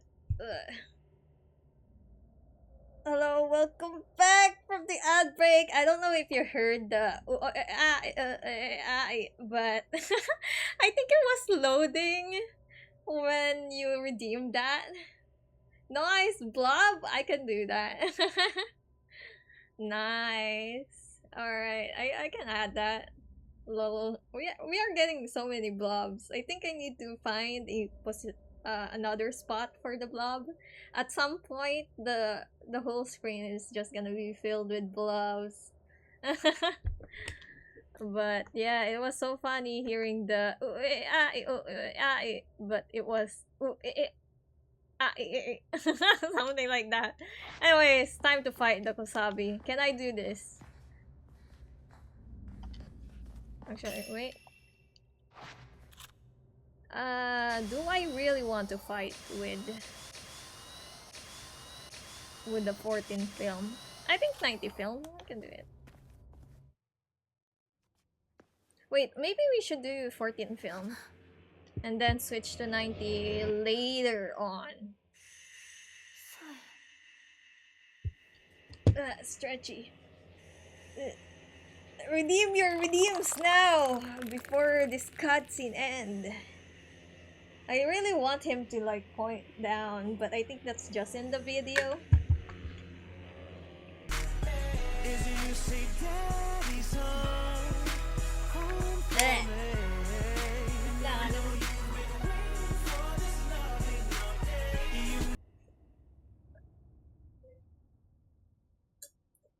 The disrespect, someone is dying here. A whole village is dying in this moment.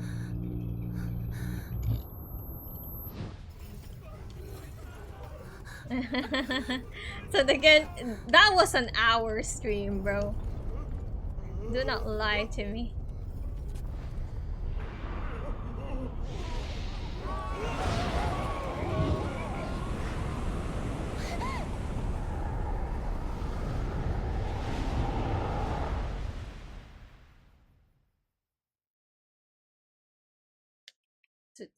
Alright.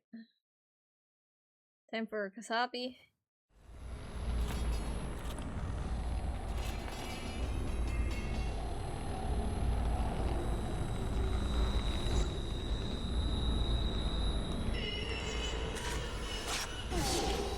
I panicked.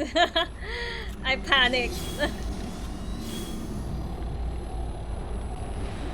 Oh shit. Ah, he still got me though.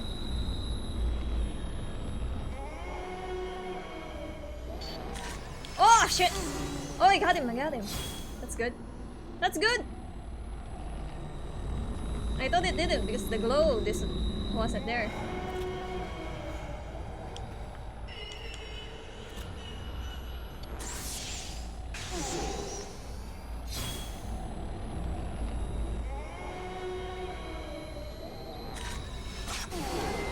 What?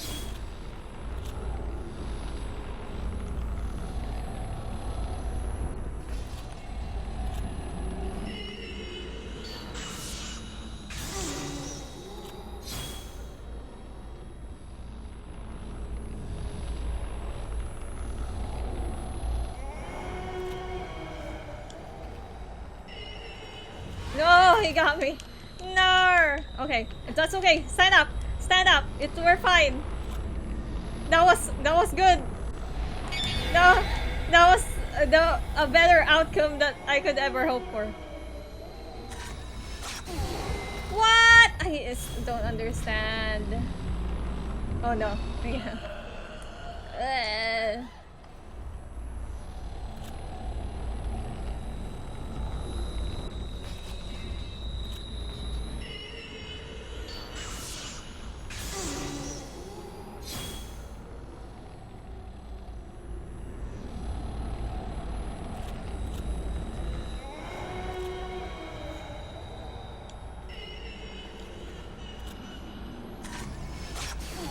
Oh, I got him. Okay.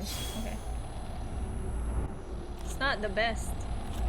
But if I get him, that's okay.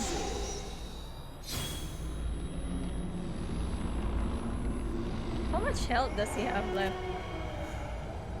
Because we're too far away with the radiant film that I can't check.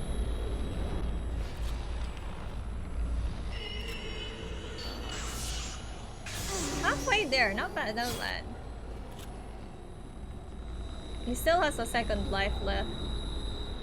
So I think we're at a good pace.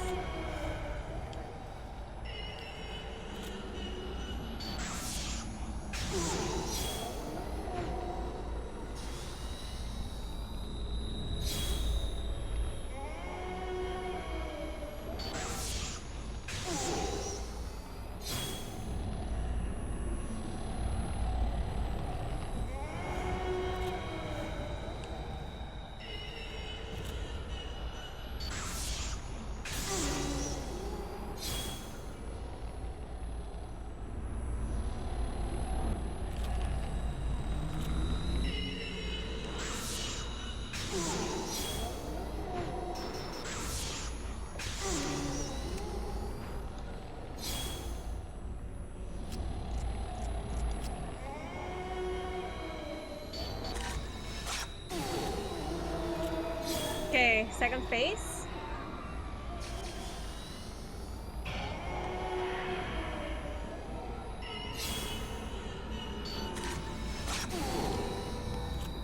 I didn't get him.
Okay, not bad. Running out of this film. Really? I thought I dodged perfectly, bro. Oh! Ah! Did I get him though? Stand up! Stand up! We have no time for this, Mio, rather. Okay. I don't like this.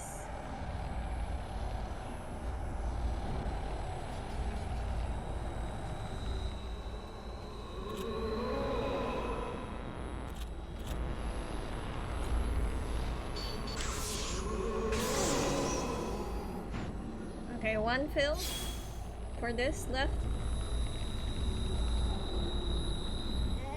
Okay, here, time to run again.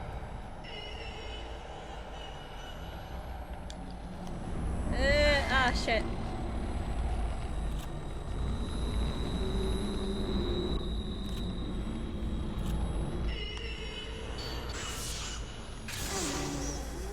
Okay.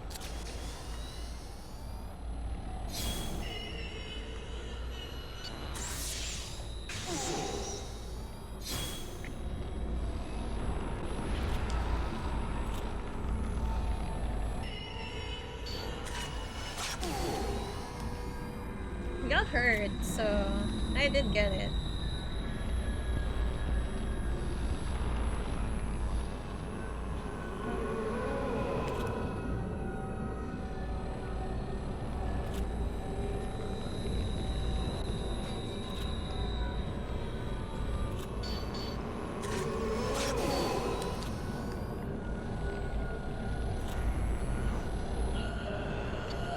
Ah, shit!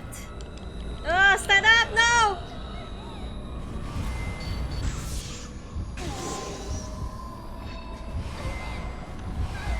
No! No! What the hell? Oh my god. Alright, from last save. I hope my film are back, okay? Because if my film isn't back, bro, he had the time to summon the little thingies while I was down, really?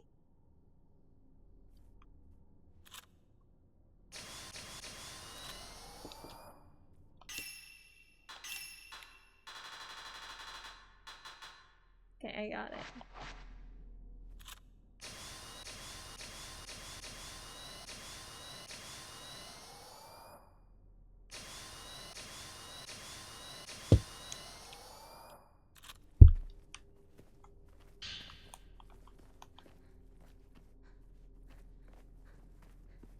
Dang, bro. してくれたね。これが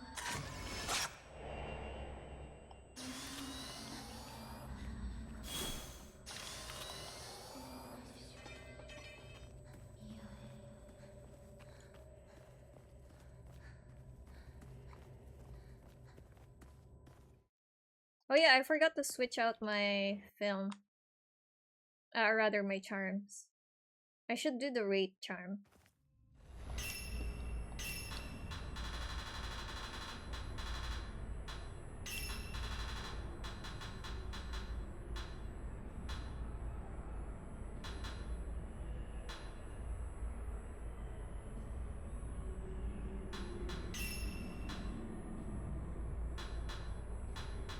Yeah, I think that's the best one we could have right now.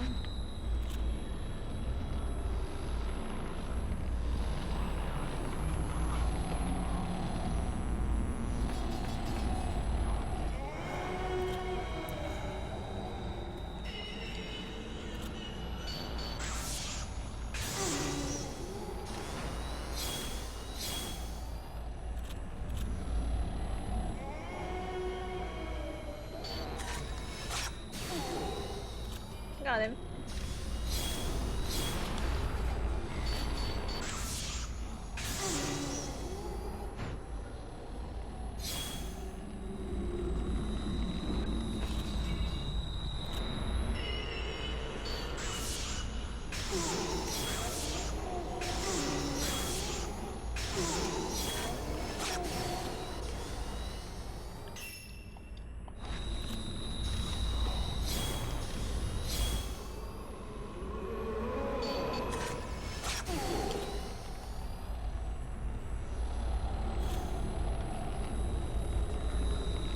What is he doing? Oh, he did this! What the hell? He didn't do this earlier. I hope he doesn't do it for his second phase.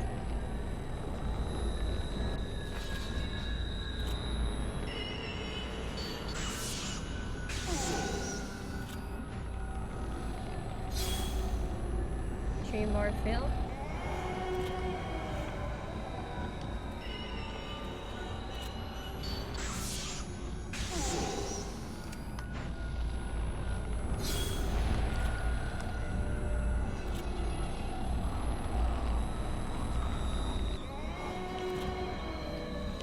Yeah, I should just dodge that.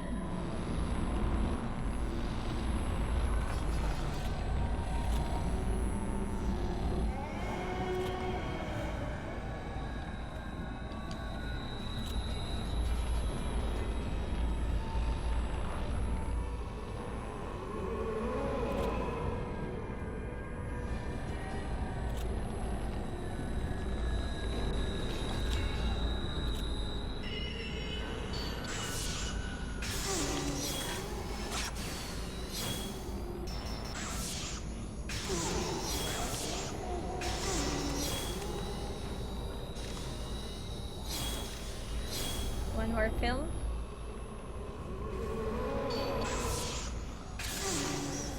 Okay.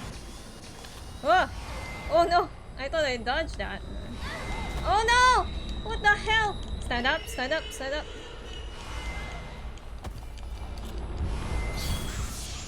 Oh. I didn't mean to use a fucking zero film, bro!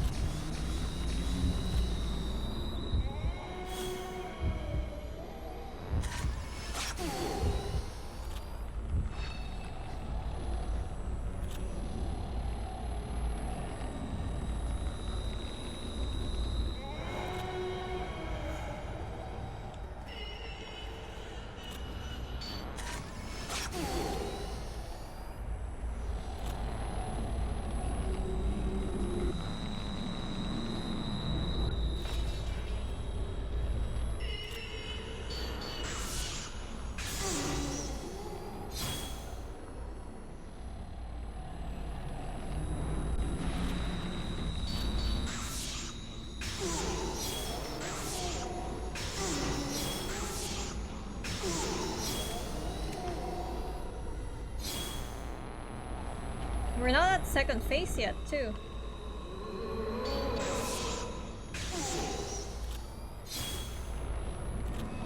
Oh my god, he did the thing again! Oh my god, he's annoying. It's a bitch.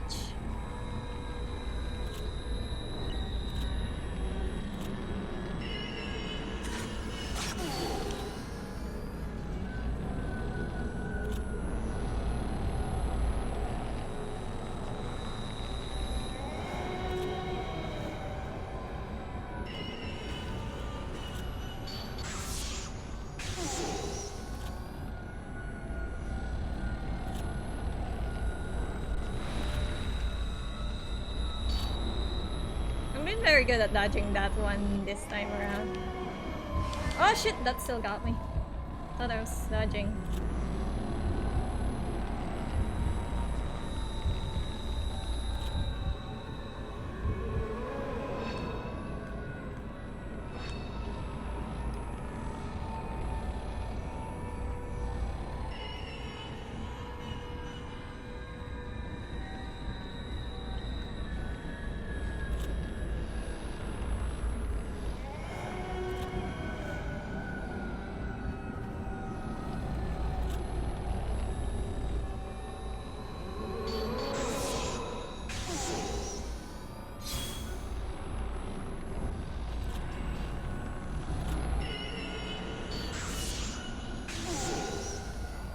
Oh my god, it's so annoying, my dudes.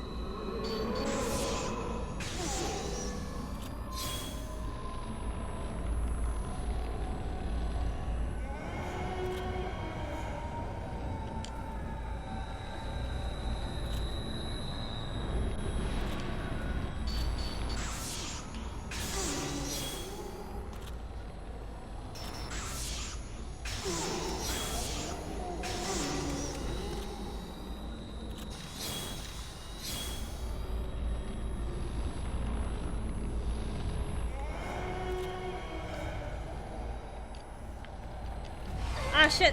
Wrong button.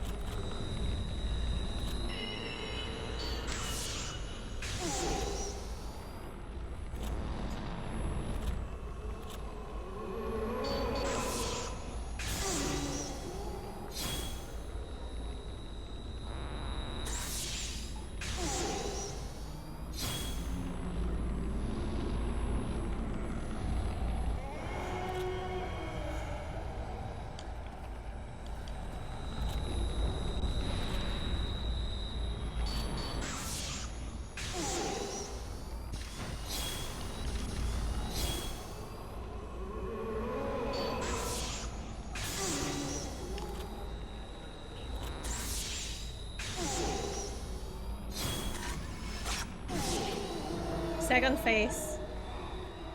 Bruh, it's being annoying!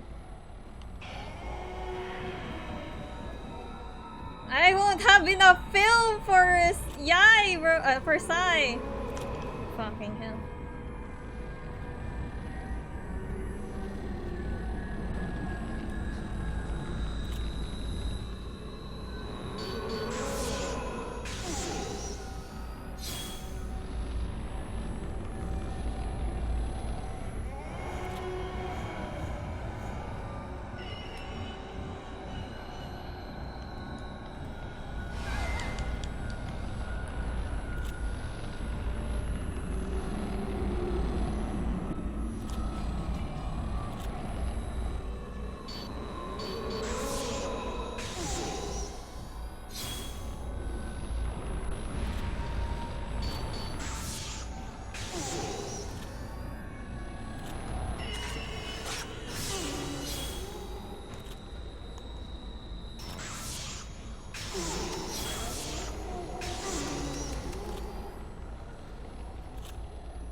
What the hell?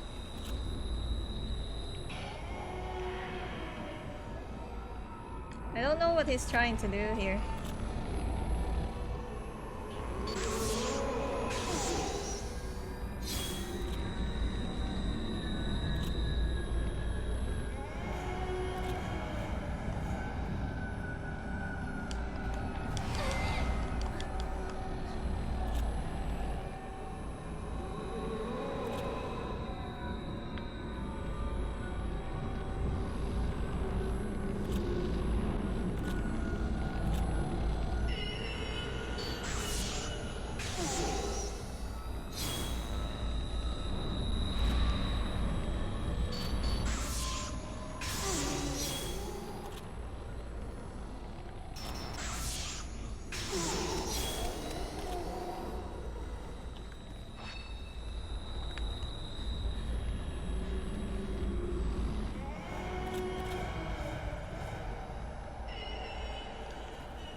Oh shit!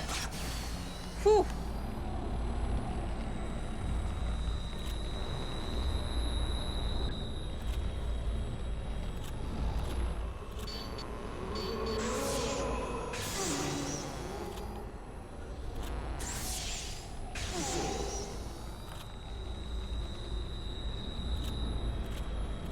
12 more.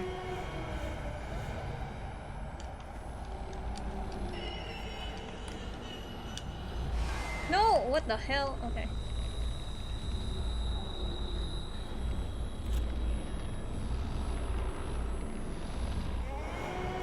Oh no, not this again, bro. I hate it. Uh,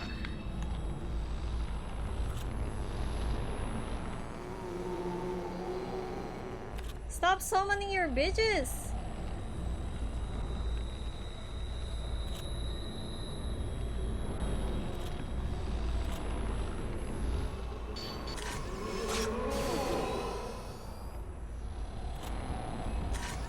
Oh my god, it's being annoying. I don't have anything anymore, bro. I only have 8 of this. And we'll still need to fight Mio. Oh no, Sai.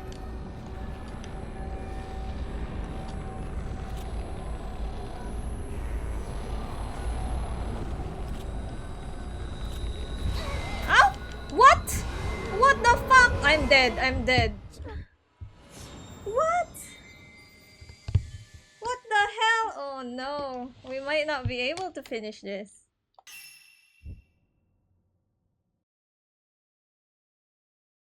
He was being annoying that time.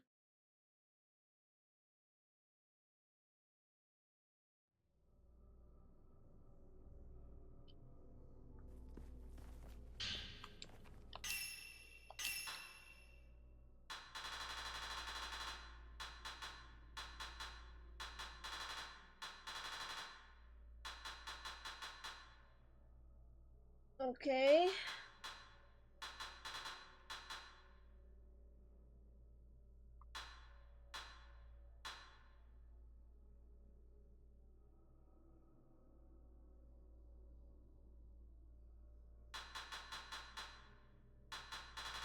Hmm. I don't know what else we can do.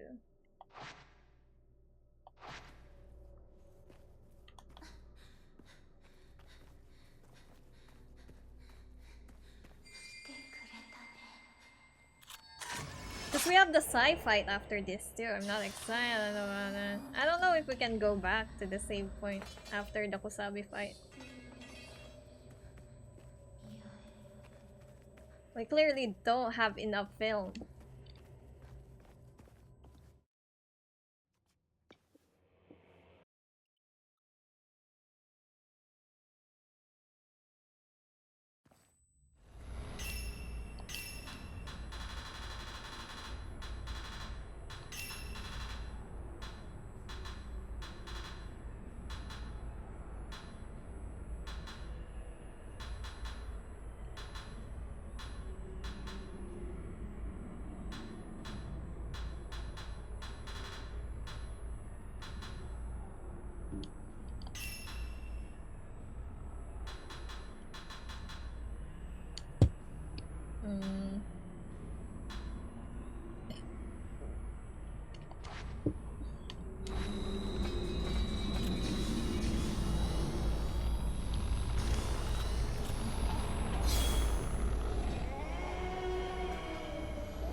He's doing the thing. He's being annoying.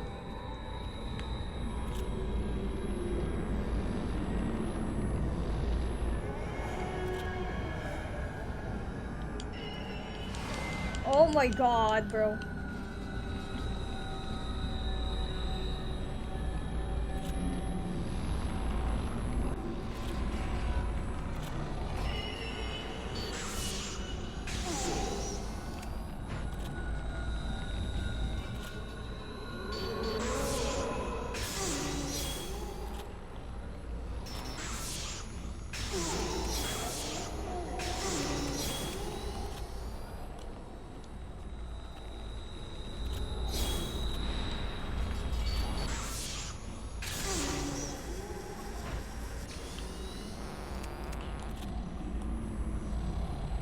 I'll try to beat him with the 7th film. Just because we'll save the other film for the second phase.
It's being a bitch again.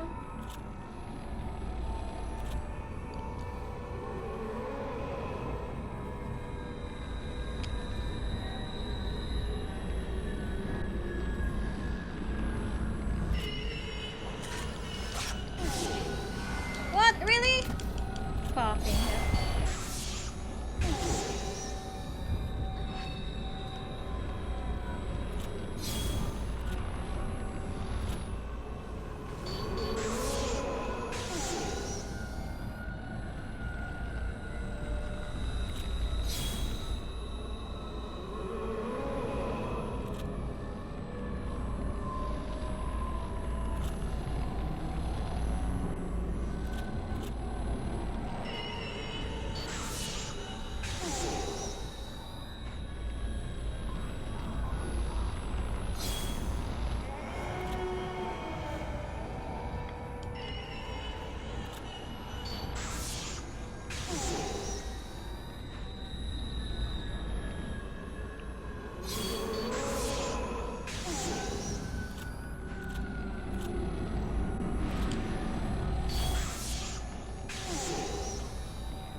did that happen? Huh? Oh my god. Those get me.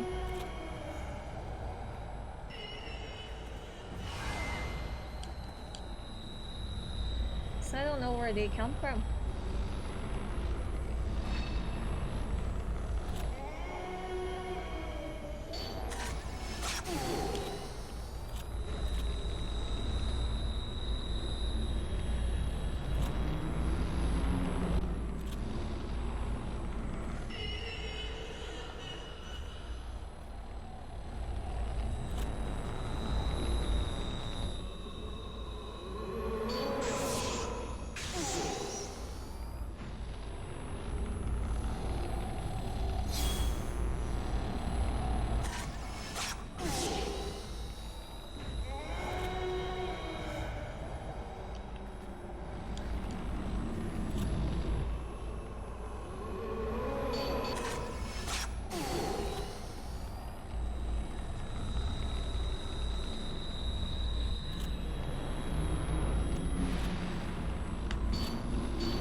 Okay, this is taking so long.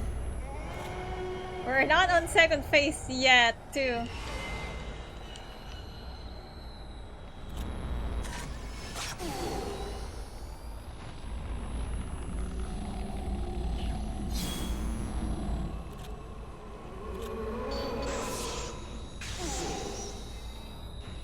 We don't have enough film, clearly.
I don't think that was a good shot.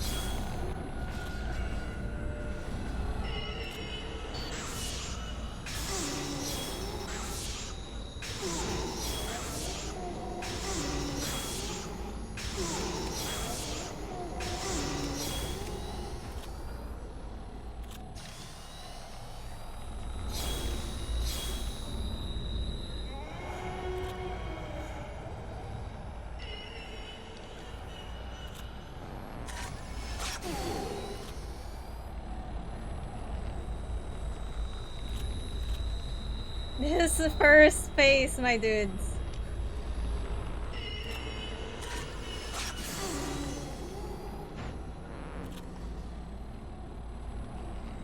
I hate it.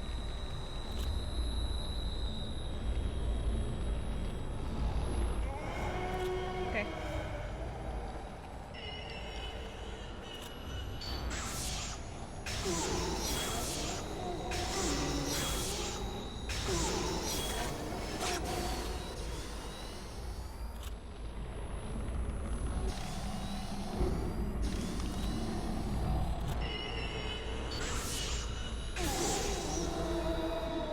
Alright, second phase.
Fuck!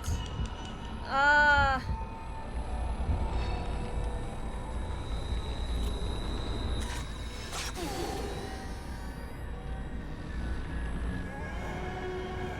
Oh my god, I hate this attack because I can't dodge them. Oh, okay, okay, okay. I think I know how to dodge them now.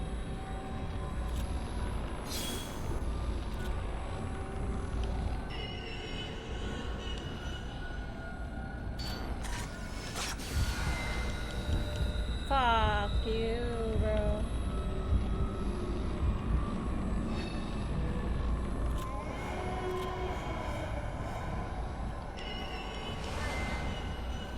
No, I'm dead, bro.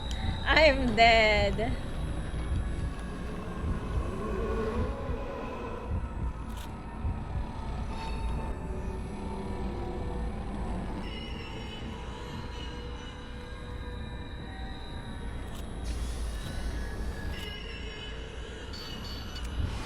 What? Oh, I'm dead.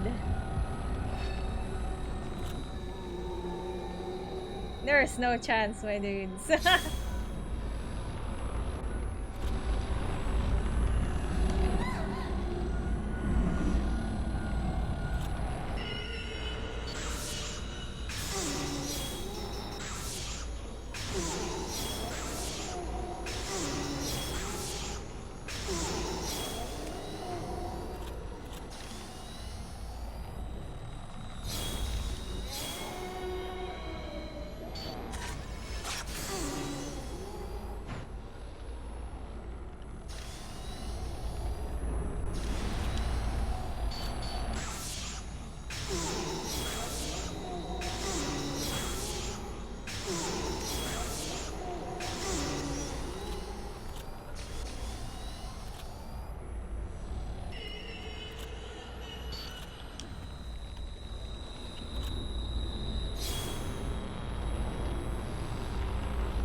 Oh!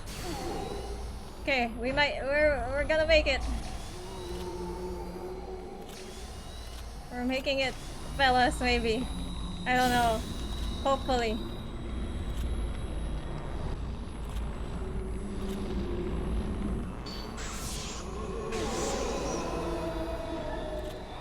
Oh, I don't have a heal, bro. Can we go back to the save point? I need to. I don't know how much money the Kosabi gives us, but I feel like it would help us a lot if we can get to the save point and get some items.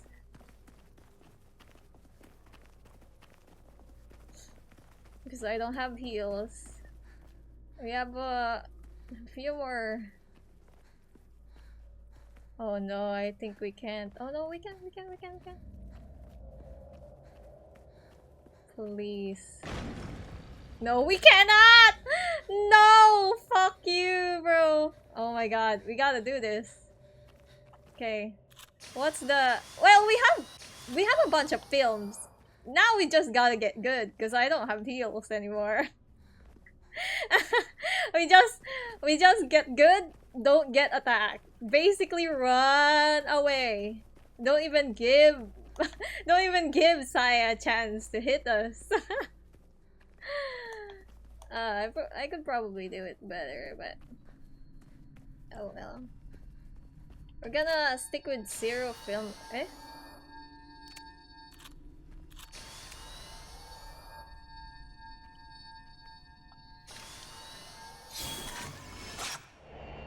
We're gonna do zero film.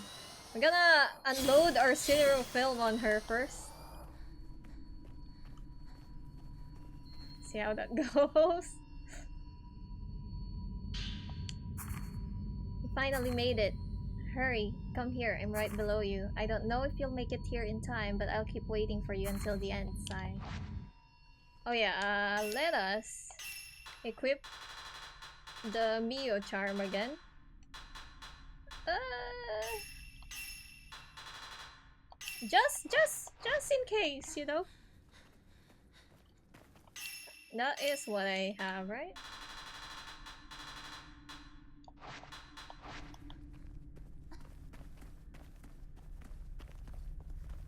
Bro, we just gotta get good now. I just gotta get good now.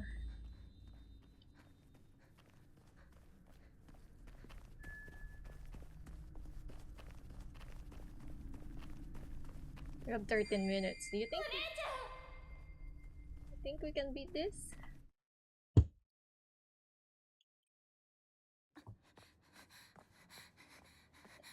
I'm not excited. It's not gonna be fun. 待ってた。暗い暗い場所で。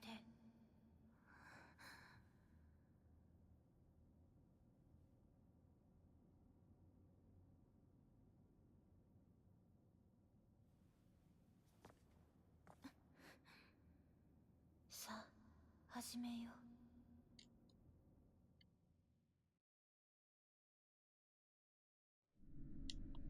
落ちる。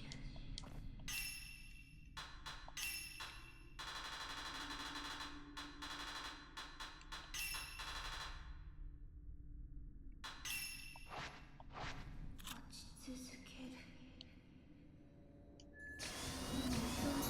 Oh! Run for now.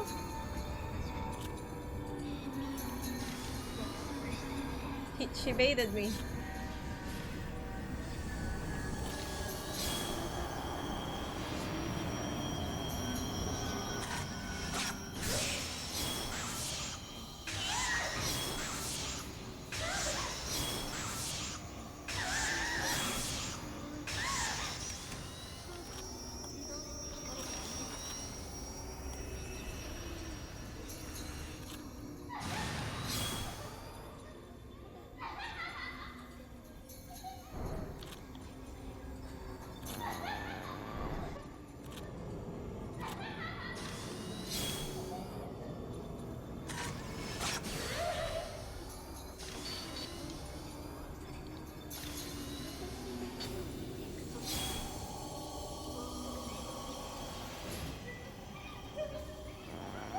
Oops.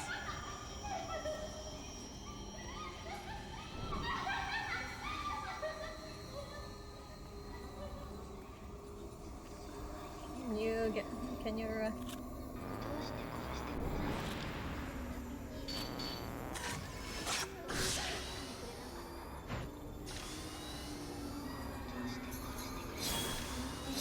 Oops, I ran away.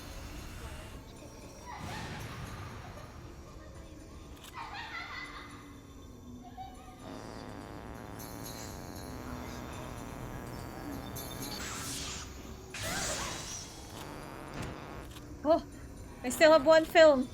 And she's almost dead. I don't know if she has a second face or something. I'm not gonna risk it. Oh.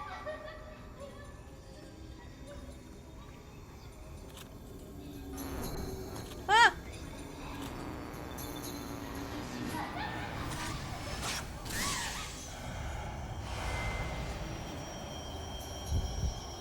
Oh no, oh no, oh no, oh no. Ah! Oh, oh no, no, we're so close. You can't do this to me.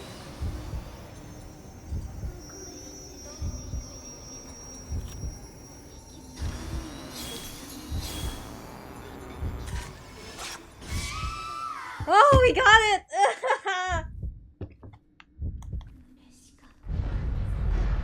Oh my god, go! Oh! We got it! We're here!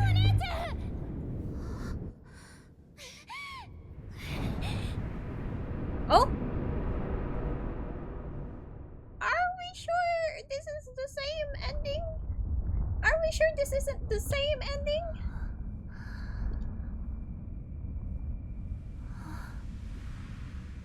Doesn't this feel like the sprouting ending? 溶けて落ちていく深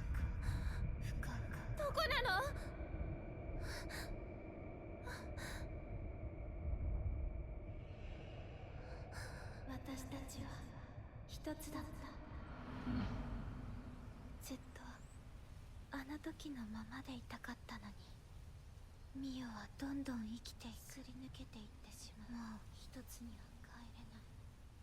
だから落ちた。ミオがいない世界なんて意味がない。お姉ちゃん！お姉ちゃんはこの世界にいて、二人で見た世界は綺麗で、だから私は一緒にいたい。お姉ちゃんが帰りたいなら、私といることに意味があるなら一緒に。I don't know if it's the same. It feels the same. 死んで。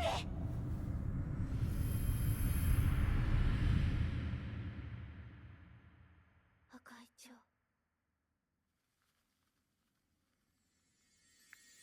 I don't know. It feels the same, but it might not be.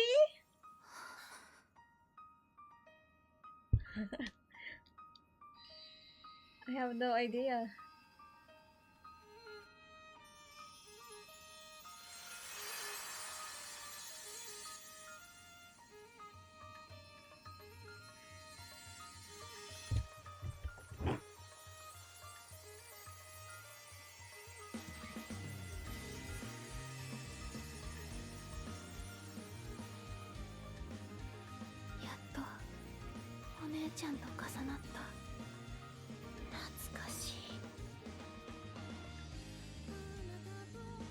What's the difference, I wonder? I checked a video and it seems like it starts the same way. So I guess we just see what's the difference after.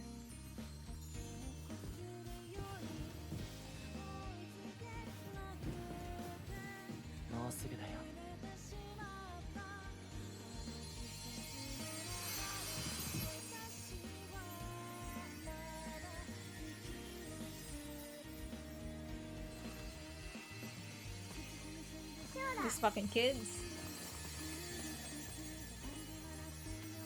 Oh, these two.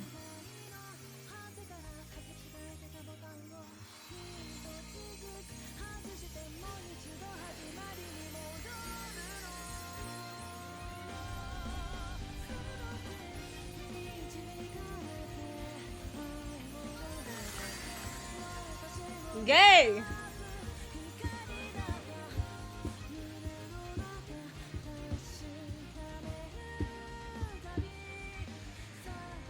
I need to listen to this song.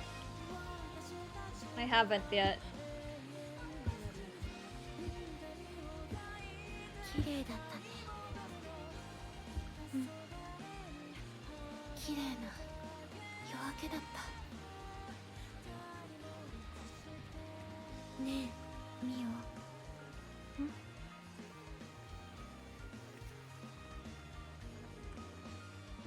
なんでもない。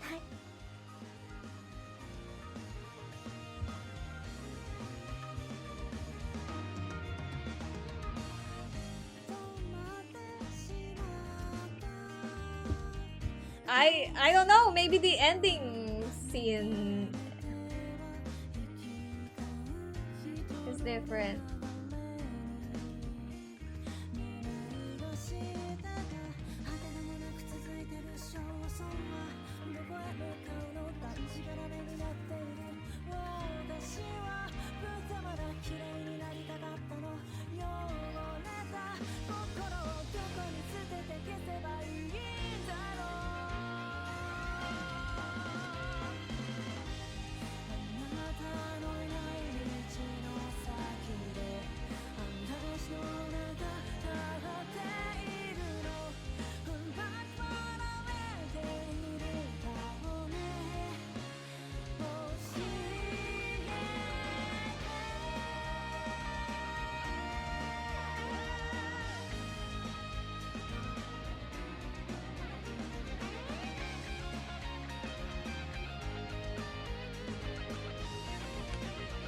I wish they have the subs for this song too.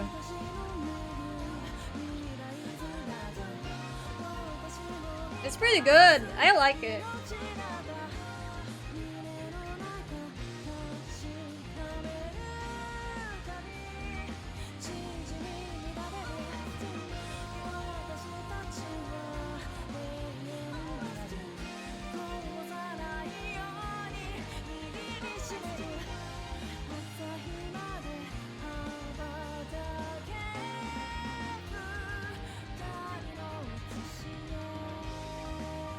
I think the title is Utsushi.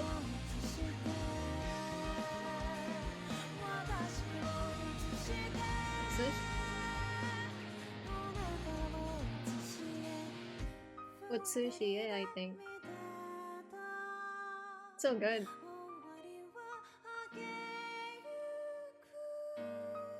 Yeah.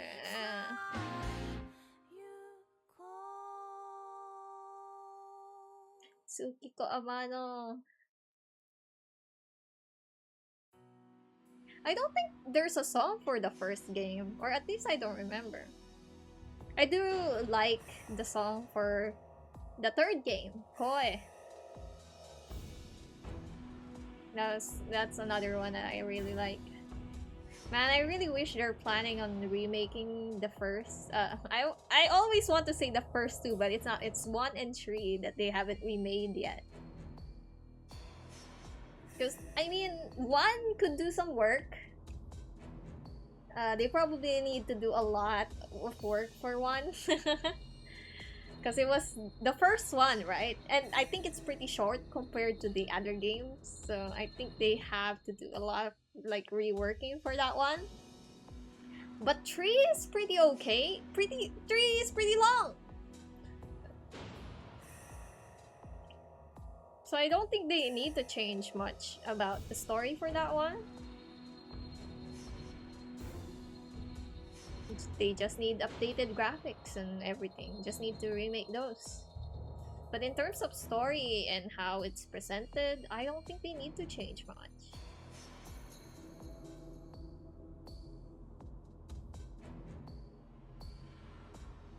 One is yeah, I think 1 is pretty short. Or at least I don't remember much from the first game. I just know we play as the brother, and then he went missing, and then we gone back as the little sister trying to look for her brother.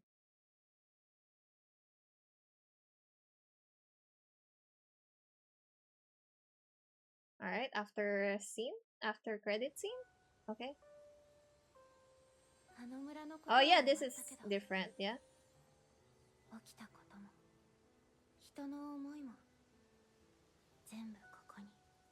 Oh, they've come back at another time and the butterflies are there.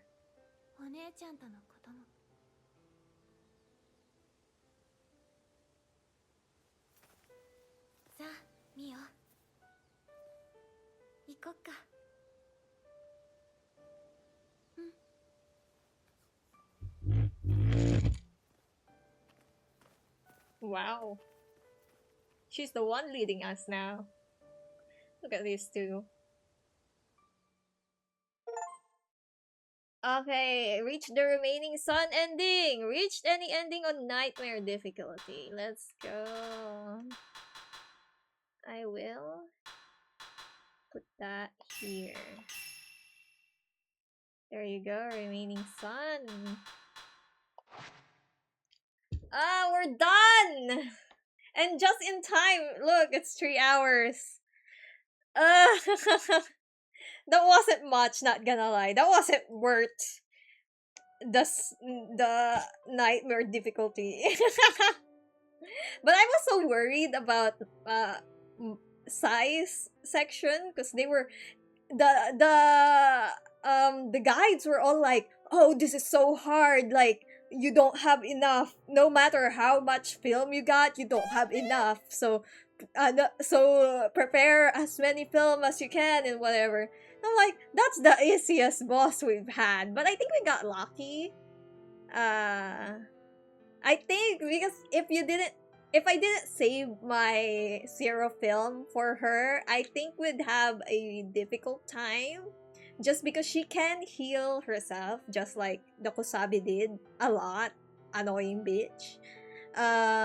So she can heal herself, and if we don't like, after like halfway and time passes and we don't damage her enough to kill her, she can just heal herself. So that's the point where it gets annoying, I assume. But we killed her too fast that it didn't even matter.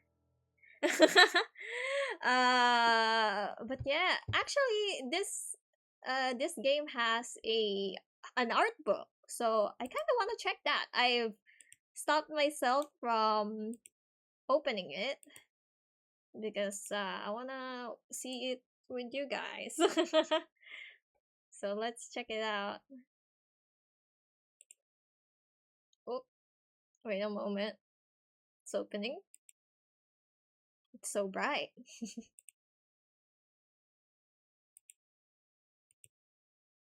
Is it gonna open? Oh, wait. Let me.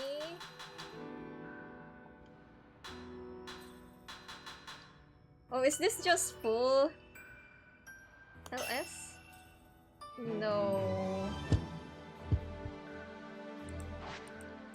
Is there a way to like, okay, this is just a full screen apparently. Okay.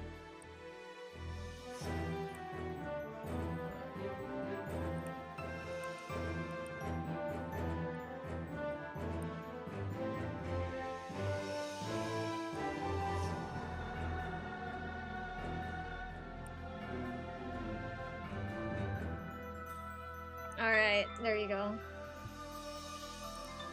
Is it too loud? You can hear me over this loud ass music. I can turn it down a little bit. Let's see, artwork. Main visual of Fatal Frame 2, Crimson Butterfly Remake. It mirrors the composition of the original game's main visual with Mia and Mayu sitting back to back, but it introduces far richer detail. Mia and Maya now sit before the threshold of the abyss, heightening the drama of the scene. I don't think it's that serious, but okay. Oh, this is the original! Oh yeah! The main visual of the original Fatal Frame 2, Crimson Butterfly, which also served as the box art. Mia and Mayu sit back to back, forming a butterfly-like silhouette. Oh, I didn't know that was a thing. Oh yeah, it is! Okay. Alright. Their positions were reversed in the remake's main visual to better showcase Mayu's bandages. Ah. Promotional imagery for the original Fatal Frame. Okay. Class pen. Wait, what? Oh. A cropped and large. Okay. Class hands are brought to the forefront, emphasizing their bond, an element that the remake's main visuals share. Visuals made for the Fatal Frame. Okay. Remake LED artboard. While the twins sit back to back like in the main visual, they are now standing in front of the ritual altar in the original main visuals. Their expressions now seem more intimate. Model still of Mio from Fatal Frame. Okay, the remake cleaves close to the original design line, with the concept now being a woman of around the same age dressed in a way that seems normal for today. Is it? Effort was made to find a compromise with the slightly whimsical apparel of the original. A model still of Mayu from Fatal Frame. Okay, Mayu's shoulder sleeves were lightened to make her outfit feel less old-fashioned. Her clothing texture and skin translucency was refined, and her face structure was adjusted to balance the original style without becoming too realistic. Okay. Scrap design art of Mio. The original gave Mio simple design points like the large chest ribbon, since the in-game camera was far away. In the remake, a large knot was added to the back of her outfit to be visible from this game's camera perspective. Scrap design art for Mayu, as in the original. Mayu is easy to recognize by her silhouette, with the stand-out chest ribbon and the tense shoulders that give her a dispirited look. Other details like her outfit's closed neckline help convey her introverted nature. Scrap design Detailed design was reconsidered after feedback that it resembled the outdated original too closely for a remake's protagonist. The updated design should feel fresh and clearly new for anyone experiencing the remake for the first time. A scrap design of Mayu's standard costume in the remake. Despite being nearly complete, the design was reconsidered for the same reason as Mio's. The redesign still conveys Mayu's personality while feeling fresh and new for those. Okay. Design art pre-order bonus. Although several versions of the outfit were created for the original Fatal Frame to Crimson Butterfly, this remake was produced under the concept of recreating the initial design art, which will be shown later. The chest ribbon shaped like a crimson butterfly, soft white skirt, and large lace on her breast are all carried over faithfully from the original design. Okay. Details that were hidden or not visible in the illustrations were supplemented through interpretation. The model, okay. The amount of the collar is opened nicely embodies the slightly open nuance of the work. First design art of Mio and Mayu for the original Fatal Frame 2. Mio seems full of life while Mayu clings to her leg. The artwork depicts their sisterly bond. But at this stage, Mayu's leg was not bandaged, since this detail was added later to make it clear that her leg was injured. Oh, the cat ears! Design of art of the cat ears. Though simple items, there were many variables to consider, such as ear shape, length of fur on the tips, and the color of the inside of the ears. The design took longer than expected due to the finicky cat lovers on the team. Often includes lighthearted costumes and accessories meant to soften the horror, but since this remake aims to be more realistic, only holdover from that tradition are these cat ears. Okay, despite concerns that this item might feel out of place amidst the realistic atmosphere, it actually fit in much better than expected. Design art for the early purchase bonus kimono. The concept is a wearable version of the game's menu. The screen design, golden clouds drift through a red space, while butterflies flutter from peonies, seemingly ascending towards the full moon on the obi.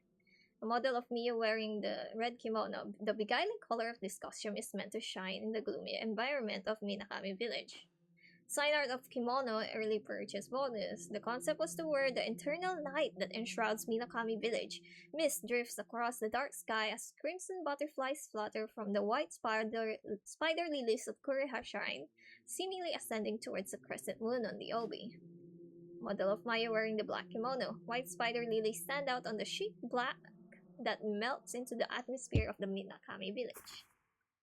Design illustrations of the peony hair ornament and peony hair ornament blue. Okay, they were created from the concept of placing a crimson butterfly resting on a flower. Oh, in a place visible in the in-game camera. The intention was for Miyu to wear red and Mayu to wear blue. Ornament's position and size have been fine-tuned so that it can be worn at the same time as the cat hair. Hairband. Okay. Ornament was modeled so that it will pair seamlessly with the Japanese gothic dress. Okay. The concept is that when Miyu and Mayu hold hands, their crimson sleeves together resembled a crimson butterfly. Oh! In the end, the separate ideas of a gothic dress and a Japanese style costume were combined. The model of detailed ornamentation was painstakingly recreated. The gold patterns on the costume gleam even in the dark, conjuring up images of the vein-like structure of a butterfly's wings. Well, the outside sleeves were designed to link together as wings of a butterfly when Miyu and Mayu holds hands. It is worth comparing the other details that depict each sister's inner nature. It took longer to fine-tune the sisters' color contacts and hair than it did the dresses, but the result were tones that feel right for the characters without being too ostentatious. Design art of Mio's lace gloves and Mayu's lace gloves.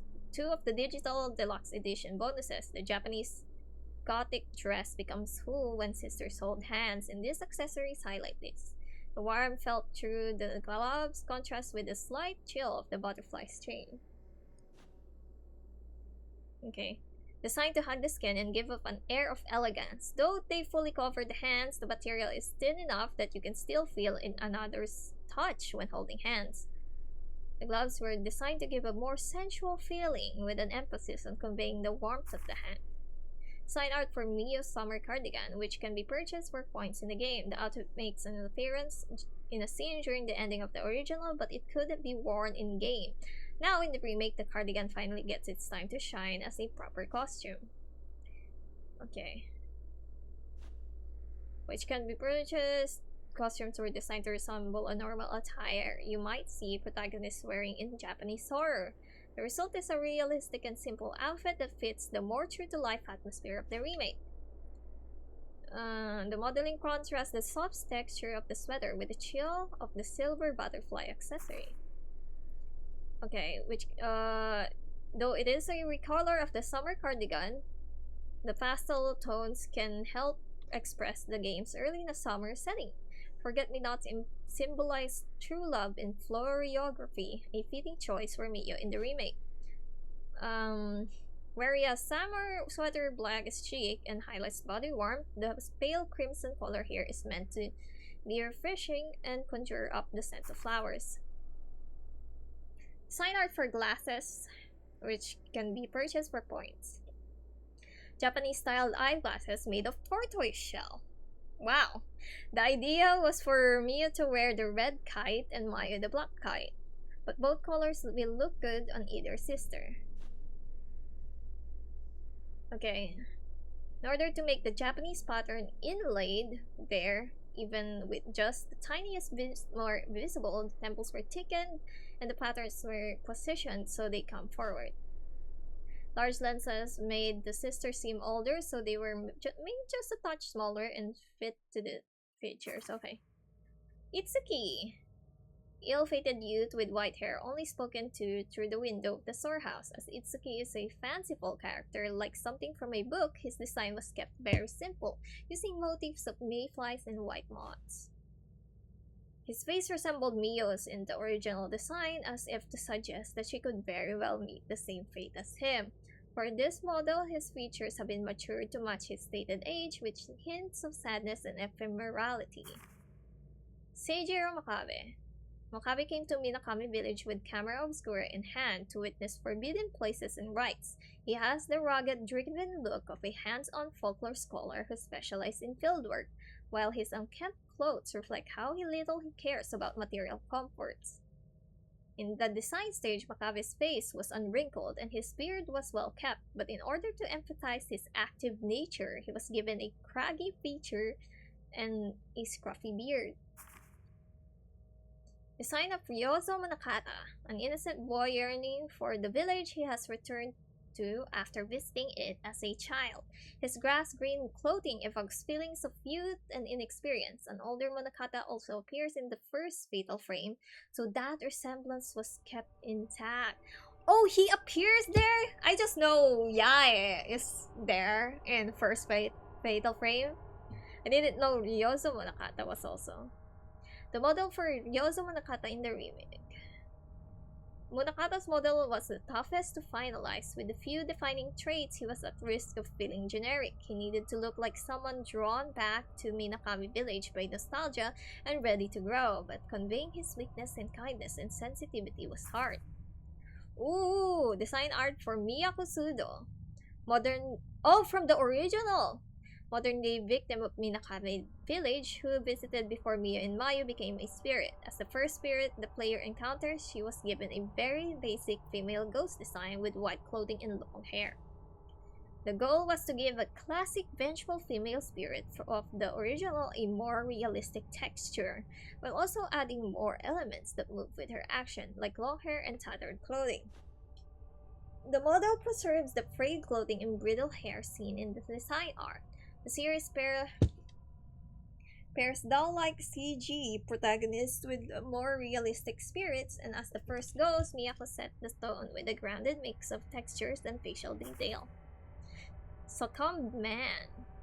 His identity has been melted away by the darkness of the repentance. With no memories of self, he simply stands and lunges at anyone who passes. As the series' first generic enemy, his silhouette draws inspiration from the eerie figures like zombies and scarecrows. Particular attention was given to the festering texture of his skin. The hardest part to get right was the vague blackness of his sunken eye sockets from the design art. The darkness around his eyes was enhanced and he was given pitch-black eyeballs. Sign art for the succumbed woman. The concept here is also that of someone whose self has melted away until they no longer know who they are. First drop had no hair, but it was restored so his silhouette would still clearly read as female. While fundamentally the same as that of the succumbed man, some tweaks were made so that her chest looks extremely desiccated when viewed with the camera obscura. Succumbed Elder. The desire was for an enemy that would be hunched over in the dark, so this character was planned to be a slower enemy than the succumbed man. However, it was scrapped in the end since there wasn't much difference between the two when viewed with the camera obscura. Entrapped in the Wraith who died while hiding inside the box. Oh, she is a woman! I thought she looked like a man. Sorry for assuming.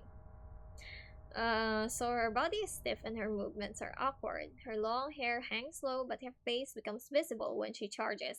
In the design phase, the intent was for her to have a pallid yet pretty face. Okay, to make the reveal of her face more striking, we kept intensifying her facial features, eventually pushing past a realistic human balance. Her face is easier to see if you crouch during battle. I don't know about that. We got a lot of face shots. Seeker in the original. Among the villagers searching for the escaped twins, he serves as one giving instructions. He was given a torch to make him stand out more in the darkness of the village. Torch was given a pale blue flame in the model to avoid confusion with the red watchfires around the village. His clothing was also made more tattered at the hems than the concept art, so it would sway more noticeably. Sickle Bearer. I'm kind of tired of reading, not gonna lie. Bladed weapon. Heighten the panic. Was lengthened. Who cares about this man's?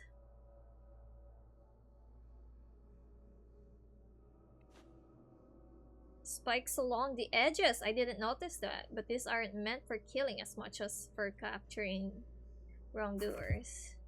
Sunken woman in the original. Spirit designed with wet clothing and hair clinging to her body that leaves pools of waters behind as she walks. To better differentiate her from other ghosts, her movement was changed during modeling to make her appear as though drifting water. The idea was that the spirit would emerge from the water to player approach the various water areas around the village. Creepy spirit with hair clinging to her skin, but for the remake, she was reimagined with a beautiful image of a white clothing drifting in cold water. Her skin is pale from the low body temperature, and her face has a sorrowful expression as if she's trying to communicate something. Okay. My neck is so tired from carrying that headphone, so.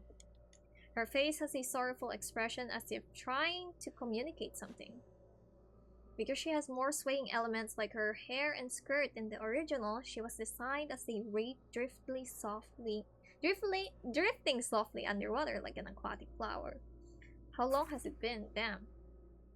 Man killed by the Kusabi. The man's design hinges on the idea that Kusabi suffered many wounds before death, and then inflicted that same pain upon the villagers. It's assumed his missing arm was lost after trying to block an attack from the Kusabi.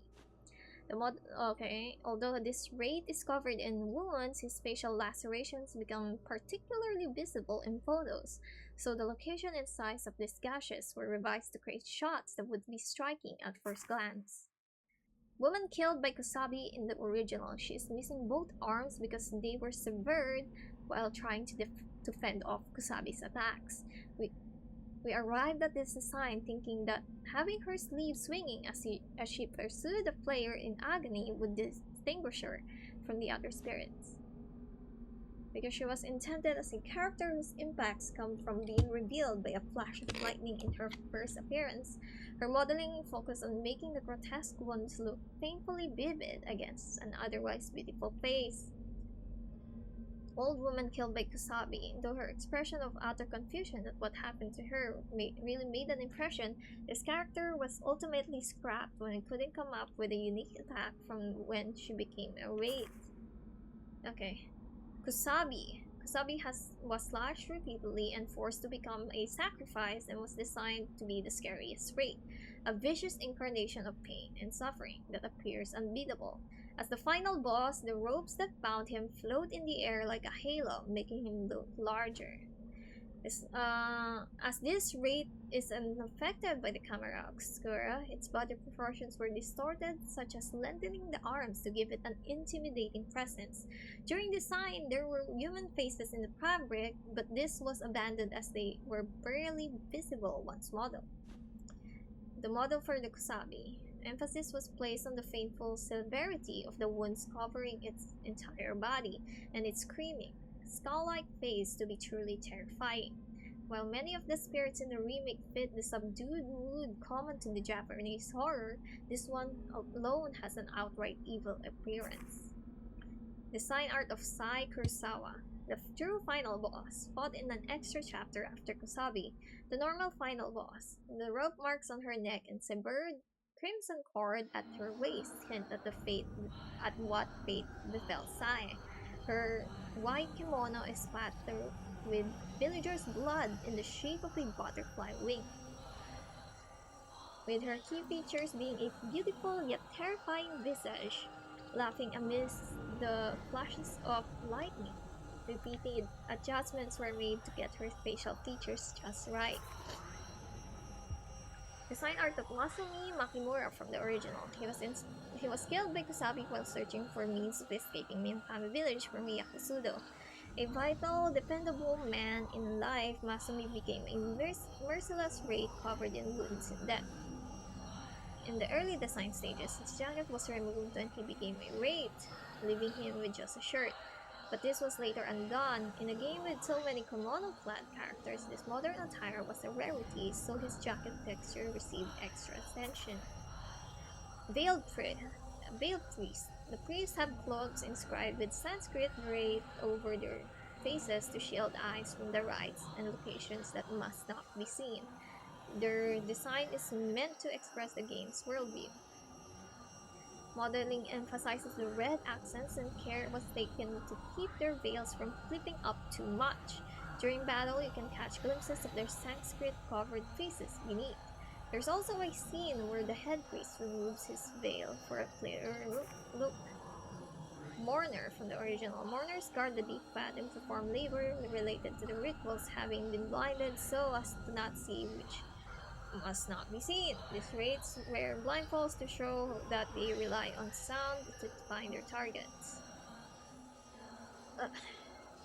However, they are not muscular in the sense of bodybuilder, but more of the physics of a Buddhist Deva king, giving them a sculptural divine strength. During this design stage, it was thought that having older mourners added a compelling visual flavor, but the difference wasn't as apparent once modeled, so the idea was scrapped. Broken-necked woman from the original. Despite her neck being twisted at an impossible angle, she doesn't know what has happened to her, hence her blank look and slight smile. The design has her neck broken sideways as before, but while it remained fixed in that position in the original, this time around her neck can also twist backward, making her even more unsettling. Akane Kiryu and Azami Kiryu. Their heads were made larger to balance the design, so the girls appear ambiguous, uncertain whether they are dolls or humans as they stand and stare towards the viewer. They were given realistic textures with attention put into balancing heads and face size to create the eerie effect of not knowing if they are dolls or not. Azami appears as both a doll and a spirit, with her spirit version identifiable by the crimson butterflies. Fallen from the original. The wraith with broken limbs that crawl along on her back. The crimson kimono on the floor suddenly moves, with arms and legs emerging from within as she begins her writing pursuit. The idea was a wriggling kimono, so the garment was made extra large. Her skin was pure white in the design, but here the idea was to stress the texture of skin tone gone pale with fright. Blue veins can be seen faintly in her face if you look closely. Another must-see detail is the care put into how her legs move when she crawls upside down. Yoshitatsu Kiryu from the original, the head of the Kiri house, the House of Dolls. An elderly man who endlessly makes dolls in the sealed room. He is small, narrow-minded, and constantly muttering something. The model for Yoshi... Okay, much effort went into getting the right balance of facial features to show right away that this is the twisted man. The tools at his waist are also meant to make it clear that he's a doll maker. Design art for Chitose Tachibana from the original, a girl who emerges slowly from a closet. Her hands and feet are visible, but not her face. In fact, her face wasn't even drawn in early designs. She holds a bell because the idea was for players to find the closet where she hides by following its sound. As a spirit that was so well liked, many players said they felt bad about fighting her, so extra effort was put into Chitose's details. Her image was inspired by a cat hiding in the dark, so her features and eyes were given a slightly feline aspect. The tag player. The image depicts a girl who continues to play tag, unaware that she has passed away. Even in the design stage, her expression is mischievous, with eyes that seem to tease and provoke. The design stresses the innocence of a child playing the game. She runs about in a battle as if she were playing tag, occasionally tossing balls playfully at Mio, as if this is all just a bit of fun. Design art for the Frolicker from the original. He is the youngest and quietest of the three children. At the design stage, he was made to be an unsettling little boy. His features highlight his youth along with his bobbed hair. In battle, he attacks like he is playing hide and seek, crouching and vanishing before he strikes. Design art of the Chase from the original, the oldest and most lively of the three children. At the design stage, he was given shifty eyes that watch for when the player leaves themselves open. He was given short hair and sharp thighs to emphasize his liveliness. In battle, he attacks like he is playing tag, taunting Mio and running away before he strikes. Also, Hypo Game! Welcome! I can't read because this game is in full screen. Wait. Hi, hello! I don't know. Well, whatever. We finished this game, technically. So I'm just looking through the art, but I'm getting tired of reading though. Ryokan Kurosawa in the original. As the head of the Kurosawa family, he presides over rituals. In life, he was a commanding figure, but in death, he has been washed over by darkness and become a wraith resembling a mummified ascetic. The lines of his face were deepened to accentuate the dignity he held in life, while detail was poured into the texture of his rotten skin after becoming a wraith. The position of his eyes gleaming in their sunken sockets was also adjusted to avoid any comedic effect. Comedic effect? Design Kinuyo Kurosawa, a scrap character from the original, a member of the Kurosawa family who was unable to birth twins. She now wanders cradling her baby. She was meant to attack the player when the player approaches the baby laying on its own, but the idea was scrapped when no good location could be decided. Design art of the camera obscura in the remake. The camera is a character? So its design line remains unchanged from the original. What's this? Love the lore book? Technically an art book. I guess it does give some lore. Wanted. Wait, let me full screen this so I can see it better. There you go. By looking through the viewfinder, so we designed a mechanism for the boxy viewfinder to pop out of the camera. Actually, I could just move the Twitch fucking tab here. There you go. I do have two screens. So I decided mechanism for a boxy finder to pop out. Okay. Details were updated with thought given to how the camera parts would have deteriorated over time when used. Other revisions include making the camera's metal parts shine dully in the ambient light when the player peers through the viewfinder. Camera body is made of iron and brass with grips covered in leather. In the remake, various other details have been redone, like the having sweat damage on the leather grips and a mechanism that retracts the lens into the body. The model of the Spirit Zone radio in the remake. The design is almost identical to that of the original, however, in little touches like ornamental details and grime from aging were added to enhance its charms as an antique. A still of herbal medicine in the remake, effort was made to recreate the atmospheric and feel of the materials from the original. However, we were unable to read the name of the maker on the side of the container, so a new name was created for the remake. Close up the maker's name of the herbal medicine from the remake. The signature and seal were created with the name Kago Morido, envisioned as an old, long-established business from Toyama. A still of the lunar incense from the remake, an item that boosts the speed at which Mio's willpower recovers for a time.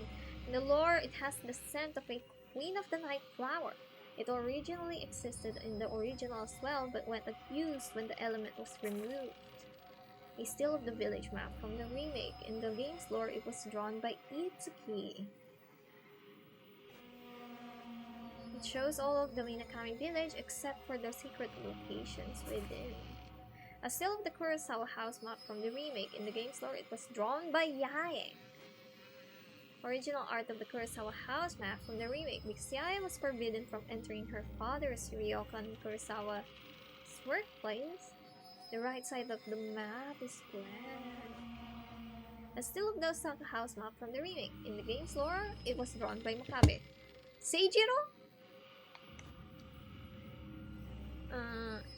It detailed the entire property of the Osaka house, including the garden. Original art of Ofudat's talismans from the remake, found affixed to the surfaces throughout Korea's shrine. As they can also be seen on the title screen, their look was completely redesigned.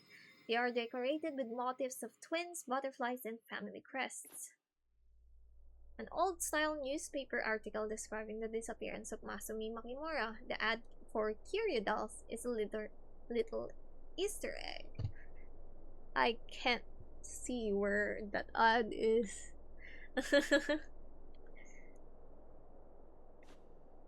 Still of the doll manual. The image of an taboo tome. While its cover in the original was simple, each ritual tome cover in the remake was designed to make it distinct from the others. This one bears a large X on the cover, indicating that it contains forbidden knowledge. Even the back of the cover was designed, though it never appears visible in-game. Motif is reminiscent of the rope used in the Shadow Ritual. Oh! Design art for the Martyr Tome from the remake. One can see the overall design that it indicates something being hanged with a rope. That's okay. A still of the Twin Tome from the remake. From this still alone, it may not be obvious that the design is based on camellia flowers. Oh, I see. Overall design shows two camellias from the front garden of the Kurosawa house. Camellias are used in the design because they drop whole blooms rather than shedding individual petals, which is meant to suggest decapitation. Oh! Okay. A still of the Crimson Wing Tome from the remake. Butterflies flutter from a field in a crimson space. The overall design depicts a pair of butterflies taking flight from a field. A still of Disaster Tome from the remake. It's designed to resemble a view of the dark miasma hanging over the Minakami village. Something more like an elegant landscape than a scene of outright calamity. Still of the Twin Dolls. The dolls can be seen briefly in-game when photographed at the same time. They were based on characters from promotional material and the North American packaging for the original game, as they would have looked too human if unchanged. Their proportions were adjusted to be more doll-like. The design art of the red stained doll from the remake. An item needed to activate a mechanism in the Tachibana house. Though part of a set of white twin maidens like the other twin dolls, these were made of wood to distinguish them from the others. One of the dolls have a red stain on it, reminiscent of Kasai Kurosawa doll near the mechanism. The companion doll of the red stain doll, though it has no red stain, its base wood peeks through from underneath, chipped, peeling paint, giving it an old, worn appearance. Design art of the twin Jesus statues from the original, paired male and female wayside deities facing each other, are often found amongst various travelers' guardians on peaks or entrances of Japanese village. But this design depicts two women side by side and connected by a cord. One of the twins is missing its head to hint at the ritual, as relics of lost village. They were covered in a moss texture to give them an aged feeling. Design schedule of the road to Misono Hill. To show that it leads to an ominous place, the path was lined with headless Jesus statues. The torii where Yaya cries was not there during the design stage. The plan was for it to appear suddenly. Headless Jesus statues were replaced with twin statues to clearly mark the village boundary. Wind turns the pinwheels after passing through trees. The view of Yai was switched to Miyo's right in this version, so the curve of the road was reversed for continuity. Design sketch of the original Osaka house. The first house Miyo and Mayu enter Minakami village. Located down a slope, it is a thatched roof Japanese home designed so the interior can be glimpsed from the outside, building a sense of fear before entering. This is because the original fatal frame was set in the house. The windows are larger than the original version to allow more to be seen, and the thatched roof was made tattered to express age. This version also features an extension of the house which can be seen by observing the building from outside. Ugh. In early development, the houses of Minakami village were meant to be tightly packed, making them frightening to peer inside, so the path was made narrow. The gate on the outdoor path serves as an obstruction to block the background from view. Oh, I can look closer. I need to drink.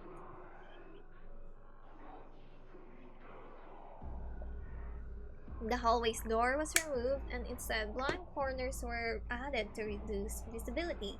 The earthen wall was also removed to allow players to access a broken section of the house from the veranda. The design of the original game's Tsuchihara house. The Tsuchihara family oversaw the storehouse that had authority to imprison or judge those who committed crimes in it. Oh!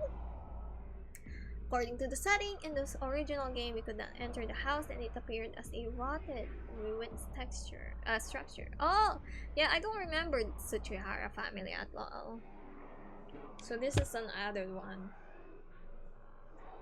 But apparently, it was designed before, but they never really mention it, I guess. The interior has been expanded and can now be entered and explored. The lantern and padlocks hanging in front of the neighboring storehouse bear the Tsuchihara family crest. Design illustrations of the original fork in the road Minakami village is on a path that starts from Misono Hill and loops around while branching off in various sections. This fork connects to the approach leading to Koreha Shrine. The torii gate with Koreha Shrine's name inscribed on it was added to the stairs leading to the shrine. Lanterns were also added to the entrance and approach to guide visitors. The design concept was that the entrance to the old shrine would come into view as you climbed the stairs. In this version's Koreha Shrine model, by creating grounds that were not in the original design, the shrine's entirety comes into view at once. Additionally, players can explore the surrounding area before entering the main hall. This version's Korea Shrine model, white spider lilies bloom behind the shrine, and this is also a place for children to play. These flowers also bloom behind the storehouse where its key is. Tomonaki Gate. The gate leads to Tomonaki Pond as well as Kurosawa House. It was designed with roof and door destroyed to give the impression of disaster that struck the area. Heavy door that must be opened was added to add a psychological element when advancing deeper into Mainakami village. The gate opens to a view of the willows swaying by the water's edge, creating an eerie atmosphere. Girls originally climbed a cliff on their way back to Misono Hill. Mio helps Mayu up the rope ladder before realizing it was the rope Sai used to hang herself. They were meant to awaken at Misono Hill after meeting Sai's gaze, but sequence was ultimate. What? Mio helps Mayu up a rope ladder. Confusing. Good that they removed that. Okay, Kayano area. Since Minakami Village has thatched roof houses, it made sense to add an area where the weeds grew. The tall grass creates a frightening atmosphere as if someone might be lurking within it, making this a distinctive location. The Kaya Hat model from the newly added Kayana. Designed as a secret fort made by children, it holds a variety of items the girls brought here. Minakami settlement area. Beyond the storehouse where Itsuki is located was intended to be a settlement of tightly packed small houses. It was finally added to this version. Oh! Alleyway area. The village is made up of small houses packed together so tightly that it makes you wonder if someone might be watching from a window as you go past. Okunohara area. Passing through the settlement, there is an open area with a large pine tree known as Amanoki. It serves as a landmark and can be seen from even at a distance. Shore area. Along the river flowing from Tomonaki found are piles of small stones like those seen along the side Nokawara. The stone piles are said to have been made by children as part of their play. Eikado Temple area. The exterior can be seen from the bridge on Tomonaki Pond. This place serves the same role as the altar room in the Kurosawa house. The priests performs their devotions here before proceeding to Koreha Shrine. A model of the hall inside the newly added Eikado Temple. The twin Buddhist statues were made to resemble those in the Kurosawa house's altar room.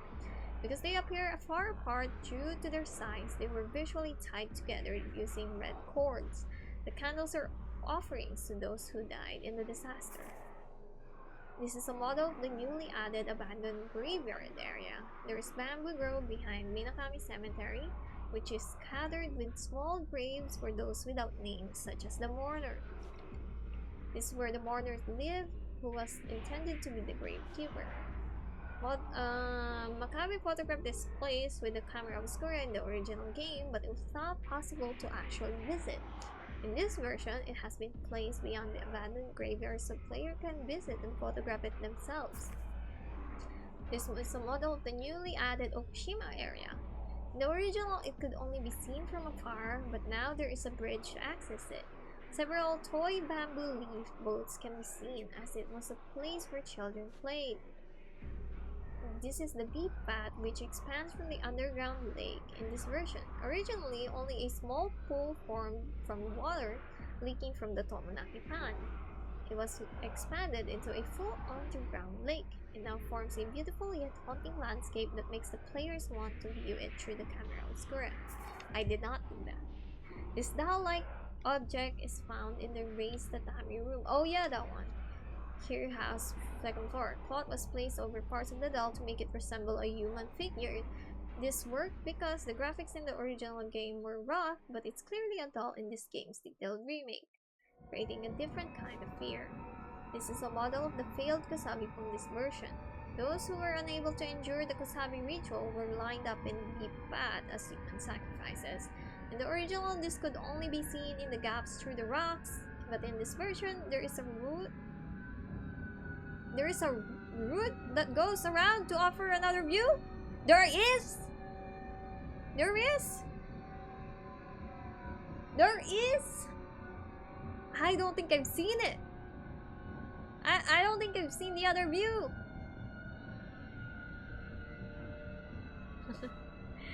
Model of armor of helmet from this version. In the original, it was essentially just a tall decorative objects in the corner of the room. but in this version, it looks so real that it could move at any moment. It also has red stain added, suggesting either blood or rust. Typically, a Hina platform has male and female doll at the top tier, but the Kurosawa House's platform features two female dolls. It was essential to differentiate the dolls in this version, so one has a red collar and is holding a fan decorated with butterflies. Sign art for the butterfly doors from the remake. As the doors consist of two panels, it was based on the two wings of a crimson butterfly. The butterfly is carved in relief for greater impact. The door was unadorned in the original, but in these games, the design of each single wing was emphasized so that even when separated, it is clear that they form a matching pair. There is a mechanism that opens a side door, bearing the same design when the players step up on the floor. Oh, okay. Since the floor is hard to see in in-game camera in this version, the design was made very noticeable so players could tell it is a special floor. Sample stage art for this game's proposal. Based on the Osaka House open hearth room, it was made to convey the game's intended direction. A strong contrast between light and dark allows you to see the layout of the room in limited light, while only the flashlight reveals what is hiding in the darkness. The lighting differs from the proposal, but there is a richer effect from the light reflecting off the floor and the moonlight coming through the lattice window. Objects that move when touched were added, such as dangling ropes and bows scattered on the floor. Thunderstorm visual test. While inside the Kurosawa house, the flashlight stops working, so the player must now move through it, relying on flashes of lightning. When stepping into the courtyard, the rain is illuminated white by the lightning. The Minakami settlement was created as a visual test for outdoor exploration. Unlike the object-filled interiors, the outdoors are spacious but mostly empty, making it hard to understand the area's layout in low light. Instead of increasing the overall brightness, the flashlight was adjusted for outdoor exploration. View of the Crimson Moon, part of the new element of the remake, where the environment changes with story progress. Minakami Village grows dark after finding the deep path, and the moon turns red in the final chapter, sparked by an encounter at work where a man asked why the moon wasn't red like the butterflies. Oh, nice, good job to that man. Sign art for the save points in the remake. The save points are revolving lanterns with moving butterfly shadows. During the design stage, there was fear that the crimson tassels at the corners might make them too cute, but in the end, it helped them stand out from the other lanterns in the game. The suspended butterfly moves around and casts shadows on the surface. When observed in-game, one can see the fan above, spinning from the heat of the light. Created by villagers, it shows a scene from Minakami Village where the red butterflies over wheatgrass. Many of the small items in the game were intricately designed, but they are hard to see because of dust and the dark. Thus, the desire to showcase them. Design sketch of the mother of pearl accessory case in this game. Although it's hard to tell in-game, it can be seen here that the design continues onto the side of the box. One of the hanging scroll design sketches for this game, Crimson Butterfly. I don't really need to know this. Finding a version, peonies. Kurosawa House. Oh, what is this? Oh, Art of the Inside of the Abyss. From the original, the designer completed this piece in a single night after discussing how to depict the depths of this forbidden hellhole. Attempts to render this art into CG always lost the horrific feel of the original. The modified version of this art was also used for the remake. This is an augmented version of the original key art used for close-up shots inside the void. This is the frame from the sequence where all the spirits face Mio. The central spirit with whom Mio locks their eyes is their father. Oh? Huh? Why are they giving us this lore here? The central spirit with whom Mio locks eyes is their father, Misao Amakura, who disappeared while searching for Mio and Mayu. So you mean, like while they were here in this village, their father went looking for them and also got lost in the village, but died before them? What the hell? And they didn't tell us this? They didn't tell us this in game. There was no Miyu was like, father section?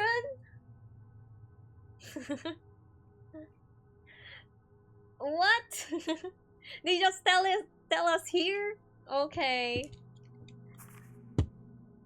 Ooh, story synopsis. Tale of Two Twins. Fatal Frame 2 Crimson Butterflies, the story of two sets of twins, Miyo and Mayu Amakura, and the ancient twin shrine maidens Yae and Sai Kurosawa. Miyo and Mayu's actions echo the path once taken by Yae and Sai. I like that term, echo. Okay. A defining trait of the ghost-focused horror games is repeating the tragedy that set everything in motion. The curse born from the original act or plays continues to propagate. But it's not simple repetition. Events return in altered forms, like fragmented echoes of the original. These echoes and parallels call back the initial tragedy, stirring a sense of psychological dread. Miyako Sudo is murdered by Masami Makimura, but the two had planned to escape together, but Miyako's death at the hands of her beloved reveals the curse's influence, and so Miyako lingers, seeking the reason for her fate. In the Fatal Frame series, the first spirit the player encounters is a reflection of the sorrowful events at the heart of the story. Tale of Two Pairs of Twins 2. The relationship of both sets of twins, Yae and Sai, and Mio and Mayu, suffer a rift in their relationship when one twin falls down a ravine. One falls, the other remains above. The circumstances are similar but not entirely identical, and in the Crimson Butterfly ending, the fates of both sets of twins coalesce. Here we will explain the people, places, and rituals the twins encounter. Hinokami Village. Hinokami Village is both feared and revered by its neighbors as a village dedicated to watching over the abyss, the gate of hell. Its inhabitants are deeply religious and can often be observed wringing their hands together in prayer anytime they see a crimson butterfly. As seen with how Ryozo Munakata was brought to the village by his father, a traveling peddler, and how others come to worship or make offerings at its shrine, the village is not entirely closed off from the outside world. However, the ritual used to seal the abyss is a closely guarded secret. The fragments Ryozo Munakata learned from Itsuki Tachibana would then be passed on to folklorist Seijiro Makabe. The abyss is a square 5-meter deep hole in the ground, a doorway between this world and the underworld that is known as the Gate to Hell. Inside the pit churn the darkness of the underworld and the restless dead, making it a place one must never look upon. The abyss is located directly underneath the large stone slab on Misona Hill, placing it beneath Minakami Village. As it is found deep below ground, it can be reached via the deep path and the tunnels in the basements of the homes of the village major families. The villagers are never mindful of the abyss and harbor a pervading view that death is always close at hand. Even when the ritual is underway, it is forbidden to venture outdoors. Some villagers will pray underground towards the abyss. The deep path is a cavern descending underground that echoes with ritual chants when Mio enters. Gates to Hell are a recurring feature of Fatal Frame series. There is always a family or village tasked with guarding it, ensuring that the afterlife does not encroach upon the world of the living. But the gate to hell cannot be fully sealed. It serves as an analogy for death itself, something that cannot be solved or shot away entirely. Suppressing the gate and maintaining the balance between the two worlds requires sacrifices. The rituals tied to the sacrifice shape the fate of the entire community and therefore outweigh the desires of any one person.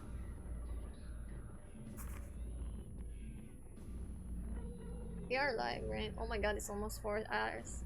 The gate to hell is a physical boundary that exists in tangible form, but where should the entrance to the realm of the dead be found, and what form should it take? The answer to these questions changes each entry in this Fatal Frame series, depending on the particular game's worldview. In Fatal Frame, the debut game in the series, the gate was a massive stone doorway beyond a series of torii. In Japanese folklore, the land of the dead is said to lie past a horizontal boundary, such as rivers or torii gates, an idea reflected in this depiction. The The gate to hell is in the second game, Fatal Frame 2, is found within a hole, with the way to hell leading downward. This was done in reference to the recurring image of the story of Mayu falling while Miyu looks on from above. The repentance is a calamity that occurs when the boundary between life and death shatters and the darkness of death floods into the world of the living. The gate to hell is the doorway between the two realms, but at times the realm of the dead will spill forth from it like a natural disaster. In the Fatal Frame series, this sort of calamities are what cause the dead to wander as wraiths. It is then the role of the protagonists in the series to restore these boundaries to their proper state. In Minakami Village, multiple barriers were put into place to keep the darkness of hell contained within the village in the event of the repentance should occur. One is the Torii Gate at the entrance of the village, another is a set of twins Jesus statues Miyu stepped past during the cutscene. True, though the barriers keep the realm of the dead restrained within their confines, the result is that Minakami Village has been swallowed by darkness and vanished from all maps. The barriers around Minakami Village have begun to fray over time, allowing some to pass through. The sunken woman wished to die and thus ventured within the barrier's confines to seek her own demise. Masumi's investigation to learn of this land led him to follow traces of its memories through the barrier. Miyako then enters in search of Masumi. Miyu and Mayu too mirror the circumstances of Yae and Sai. Fascinated by the crimson butterflies, Mayu finds herself lured into the village where Sai waits. She is then possessed by Yae, who stands crying before a Torii Gate and enters the village, with Miyu entering in pursuit. Oh, so Mayu wasn't possessed by Sai, which makes sense because Sai is within the village. She wouldn't be outside. So it was Yae who wants to come back, which we do know it was Yae in front of the Torii Gate, not Sai. It was Yae in front of the Torii Gate that was crying. That was the ghost Miyu saw. So it was actually Yae who possessed Miyu first. Okay. The Crimson Sacrifice Ritual is a rite that involves the sacrifice of twins, with the crimson butterflies brought forth when the twins become one again, bearing the spiritual power to quell the fury of the abyss. It is believed that twins are originally one soul and possess a power that seeks to return to this state. This is an urge to return to the initial darkness of death, and in the Crimson Sacrifice Ritual, the loss of one twin in their final interaction also heightens the last gasp of the power of life. Life and death are tightly bound in the Crimson Sacrifice Ritual, birthing crimson butterflies. Possessed of the power of both life and death, these butterflies can thus check the darkness spilling forth from the abyss. For the living who stand in opposition to death, this is tantamount to breaking a taboo. And so it is that the Crimson Sacrifice Ritual has become a rite that must not be witnessed by any who yet live. The surviving twin of the Crimson Sacrifice Ritual is left an empty husk, their vitality having been exhausted in the binding of life and death. Now known as the Remaining, the twin is now shunned as one believed to have touched the initial and final darkness of death. The hair of some of the remaining goes white overnight from the shock of the Crimson Sacrifice Ritual. It is also said that these lone twins are destined to live only a short time. The old tree is a grave site slowly for the remaining. In the hollow of the roots of an enormous tree lies a small shrine, along with the graves and pinwheels for all those who have become the remaining. Directly beneath the old tree runs a deep path in the ancient tunnel that leads outside the village. Though closed off, the faint breeze passing through the deep path is what keeps the pinwheel spinning. The pinwheels are said to be left at the graves to bring comfort to the dead, particularly the children. The actual cemetery that served as the model for the old tree also had a small shrine tucked into the hollow of the large tree, as well as pinwheels and other offerings served as reference. The Shadow Ritual is a smaller rite held on years when the main ritual, the Crimson Sacrifice Ritual, does not take place. Should the Abyss grow restless on such a year, there will instead be a Shadow Ritual conducted where a living sacrifice known as a Kusabi is offered up to appease the Abyss. As it happens, the modern city where Miyu and Mayu live is home to an offshoot of Kureha Shrine, where a ritual bearing the same name is conducted. This rite is quite different from the original shadow ritual meant to give thanks to the peace of the living world, and thus a lively affair with all the usual festival trappings like fireworks and gold salts. A kusabi is a sacrificial offering made to the abyss in place of crimson butterflies. Only those driven to the brink of death, wounded, and pushed to the extreme limits of their attachment to life will suffice as a kusabi. Those who have given up or sacrifices that has succumbed to the agony and died are of no use. These failed kusabi line the deep path, bearing silent witness to the passing of those fated to become new kusabi or crimson sacrifices. The umbral mound within Minakami village is a grave site dedicated to those kusabi who were offered to the abyss.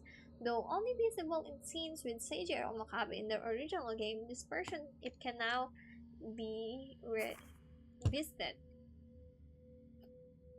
So we're so close to the end of this one.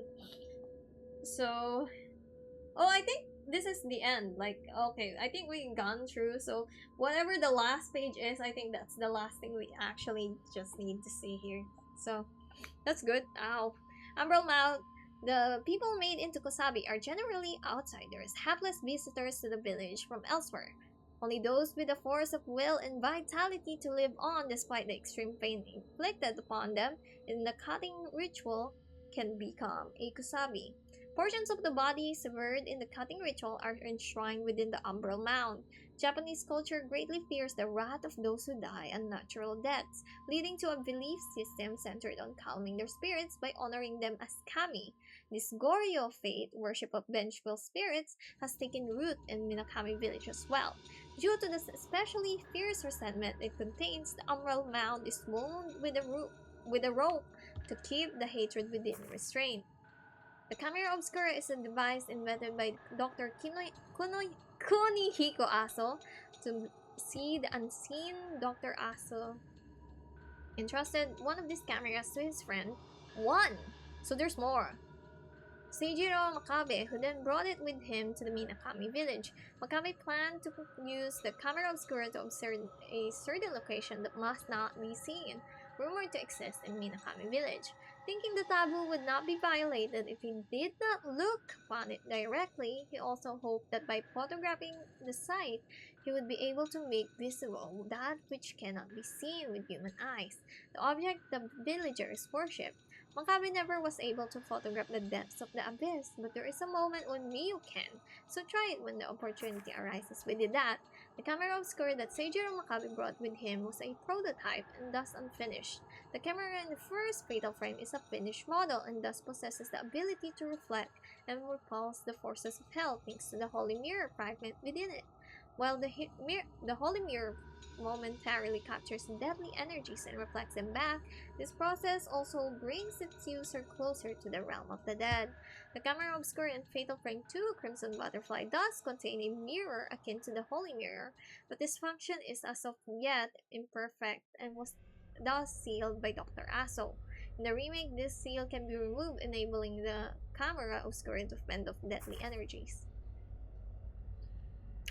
The camera obscura is a device created to take pictures of the unseen and the spiritual. However, Dr. Aso also invented another device, a spirit stone radio for listening to the voices of the dead. The official name is the Otherworld Crystal Radio Wave Receiver. Inventor Thomas Edison famously attempted to make a spirit stone in his later years, intended to enable communication with afterlife. At that time, Edison believed the spiritual soul to be a form of electromagnetic wave, immutable in accordance with the law of conversion of energy. Despite his attempts at capturing the souls in the air through various means such as amplifying radio waves with vacuum tubes, Edison passed away before his device could be perfected. Dr. Aso created the Spirit Stone radio well before Edison's own efforts at a similar device, but unlike Edison, Dr. Aso's original prototype proved successful. Why are they saying this as if this is a reality thing, bro? When the young Dr. Aso visited Rogetsu Isle, the island where the events of Fatal Frame Mask of the lunar eclipse take place, the shrine maidens there taught the importance of music, stating that Spirits perceive humans as clusters of sounds. Thus, regulating the noises of one's body enables to maintain a pure mental state. Dr. Asa surmised that while spirits lack a flesh and blood form, they are also they too are clusters of sounds, and so invented apparatuses capable of perceiving the voices of the dead. The Spirit Stone radio that appears in this game is an even more advanced model capable of playing back emotion-infused crystals like records. The three Spirit Stone radios found in Rogetsu Hall, a sanitarium on Rogetsu Isle, are large and cannot be moved, but the radio in this game has been modified to be compact and portable, and can even play the voices of different spirits by changing Spirit Stones. Yaya and Saya and Miyu and Mayu. Although the two sets of twins have many points in common, not all their circumstances align completely. Yaya and Saya were raised to perform the ritual but fled the village so they might live. Yaya led the way only for Saya to fall from a ravine as she tried to follow. In Miyu and Mayu's case, Miyu led the way as the pair returned home from the forest at dusk, with Mayu falling from a ravine as she followed. The young Mayu had realized that she and her sister could not live together forever, and so she fell subconsciously, so much so that even she wasn't aware of her own actions. Although Saya and Mayu fell for different reasons, the location of their fall was the same. Saya lost hope after falling. Mayu fell because she had already lost hope. Despite the differences in their circumstances, Maya and Saya were alike in their despair. Though unable to say as much while fleeing the village with Yae, Saya prayed to become one with her twin in the Crimson Sacrifice ritual. Mayu, meanwhile, prayed to become one with Mio to return to that primal darkness they were born forth from. Mayu and Saya's prayers are fulfilled in the Crimson Butterfly ending. Yae learns before the Torii Gate to the now vanished Minakami village that the repentance occurred when the Crimson Sacrifice ritual was performed with just Saya. Having lost everything, Yaya covers her face with her hands and begins to sob. In the final moments of the Crimson Butterfly ending, Mio also covers her face and bursts into tears as she loses everything. The one who found Yae crying before Tori was Ryozo Munakata. He had promised Itsuki that he would come meet Yae and Sai on the day of the ritual. Yae had lost all of her memory by that point. The rest of the tale continues in the first fatal frame. I was thinking about that because I didn't think Ryozo died. We never see him die. We never see his ghost either. So I assume he was alive, but I don't know at what point he left the village, because he was in the village along with Seijiro, right? Because he was in the system. I don't know at which point he left, because when Yae and Sai tried to escape, Itsuki was the one there. So I don't know where Munakata was, but he was out of the village, I guess. Alright. Itsuki Tachibana is, to Mio, seemingly the only living person in Minakami village. He can only be interacted with through the window of the storehouse. While this is a horror game, Itsuki was designed to appear as fanciful presence, like the sole mote of light amidst the darkness of the village. Three sets of twins appear in the Minakami village. Yae and Sai Kurosawa, the twins who fled the Crimson Sacrifice ritual, Akane and Zami Kiryu, the twins whose ritual succeeded, and Itsuki and Mutsuki Tachibana, the twins whose ritual failed in this instance. The twins were male.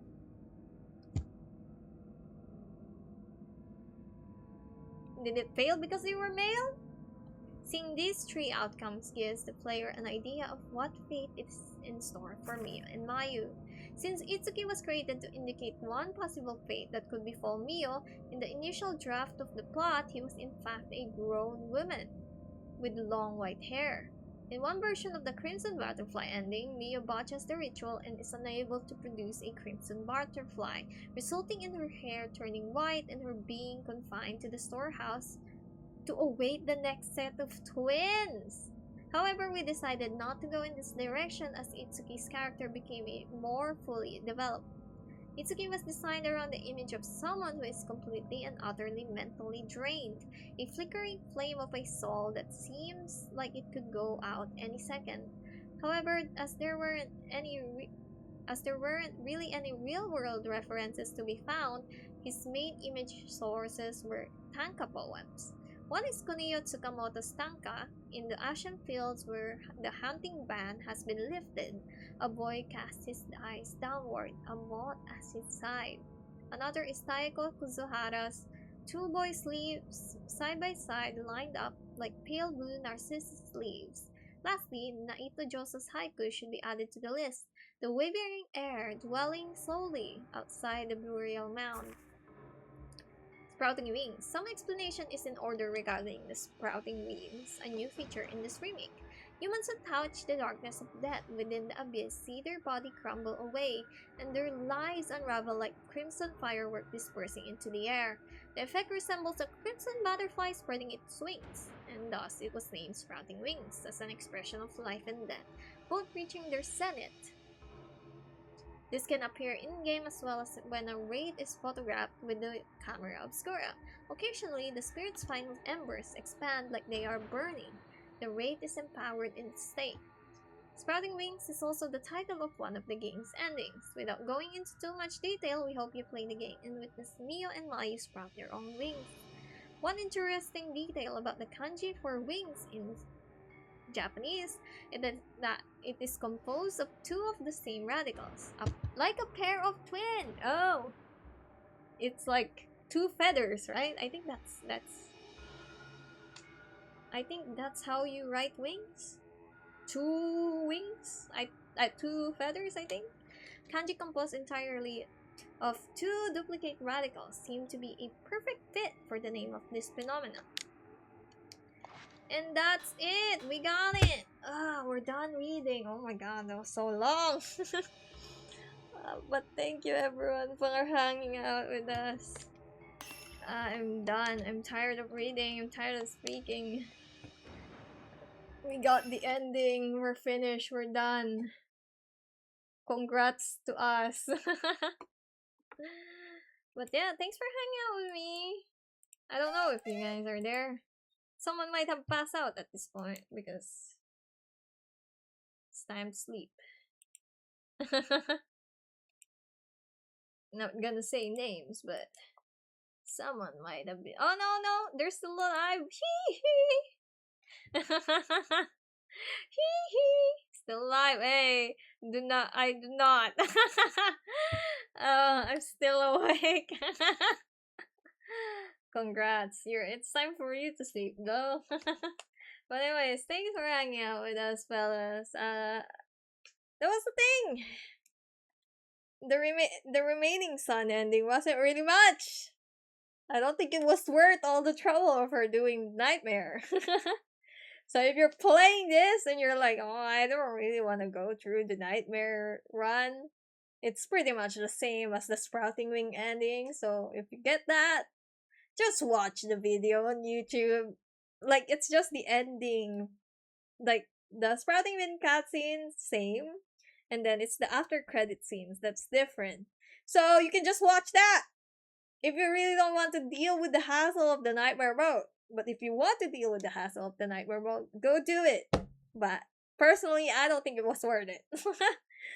But anyways, thanks for hanging out with us. Thanks for watching me play through all of this game. That was fun. I loved it. I loved playing this game. Now, I don't know. I did have Hitman on my list, so I think that's what I'm gonna play next week. Yeah, I think I'm just gonna try Hitman next week because same friend gave me Hitman. So they kept asking me, "Oh, have you tried Hitman yet?" And I'm like, "No, I haven't. I was still finishing Fatal Frame." They're like, "Have you tried Hitman yet?" So I think that's what I'm gonna play next week because I don't want to start a long game since the other week, the week after the next, I won't be here. I won't be streaming for another 3 weeks at least. Because I'll be in Japan, boys. Well, not really. Not yet. I'll be here for another week. I'll be at my sister's for another week. Then I'll be in Japan for another week, like 9 days. And then I'll be staying there for like a few more days just to, hand out some stuff to people. But anyways, I'll be gone for probably at least 3 weeks. So I don't want to start a long game yet, just because I might forget what happened before I come back. So we're gonna play Hitman. But anyways, thanks for hanging out. I'm not gonna raid anyone. I'm too tired. Anyways, see ya. Take care of yourselves. Bye bye.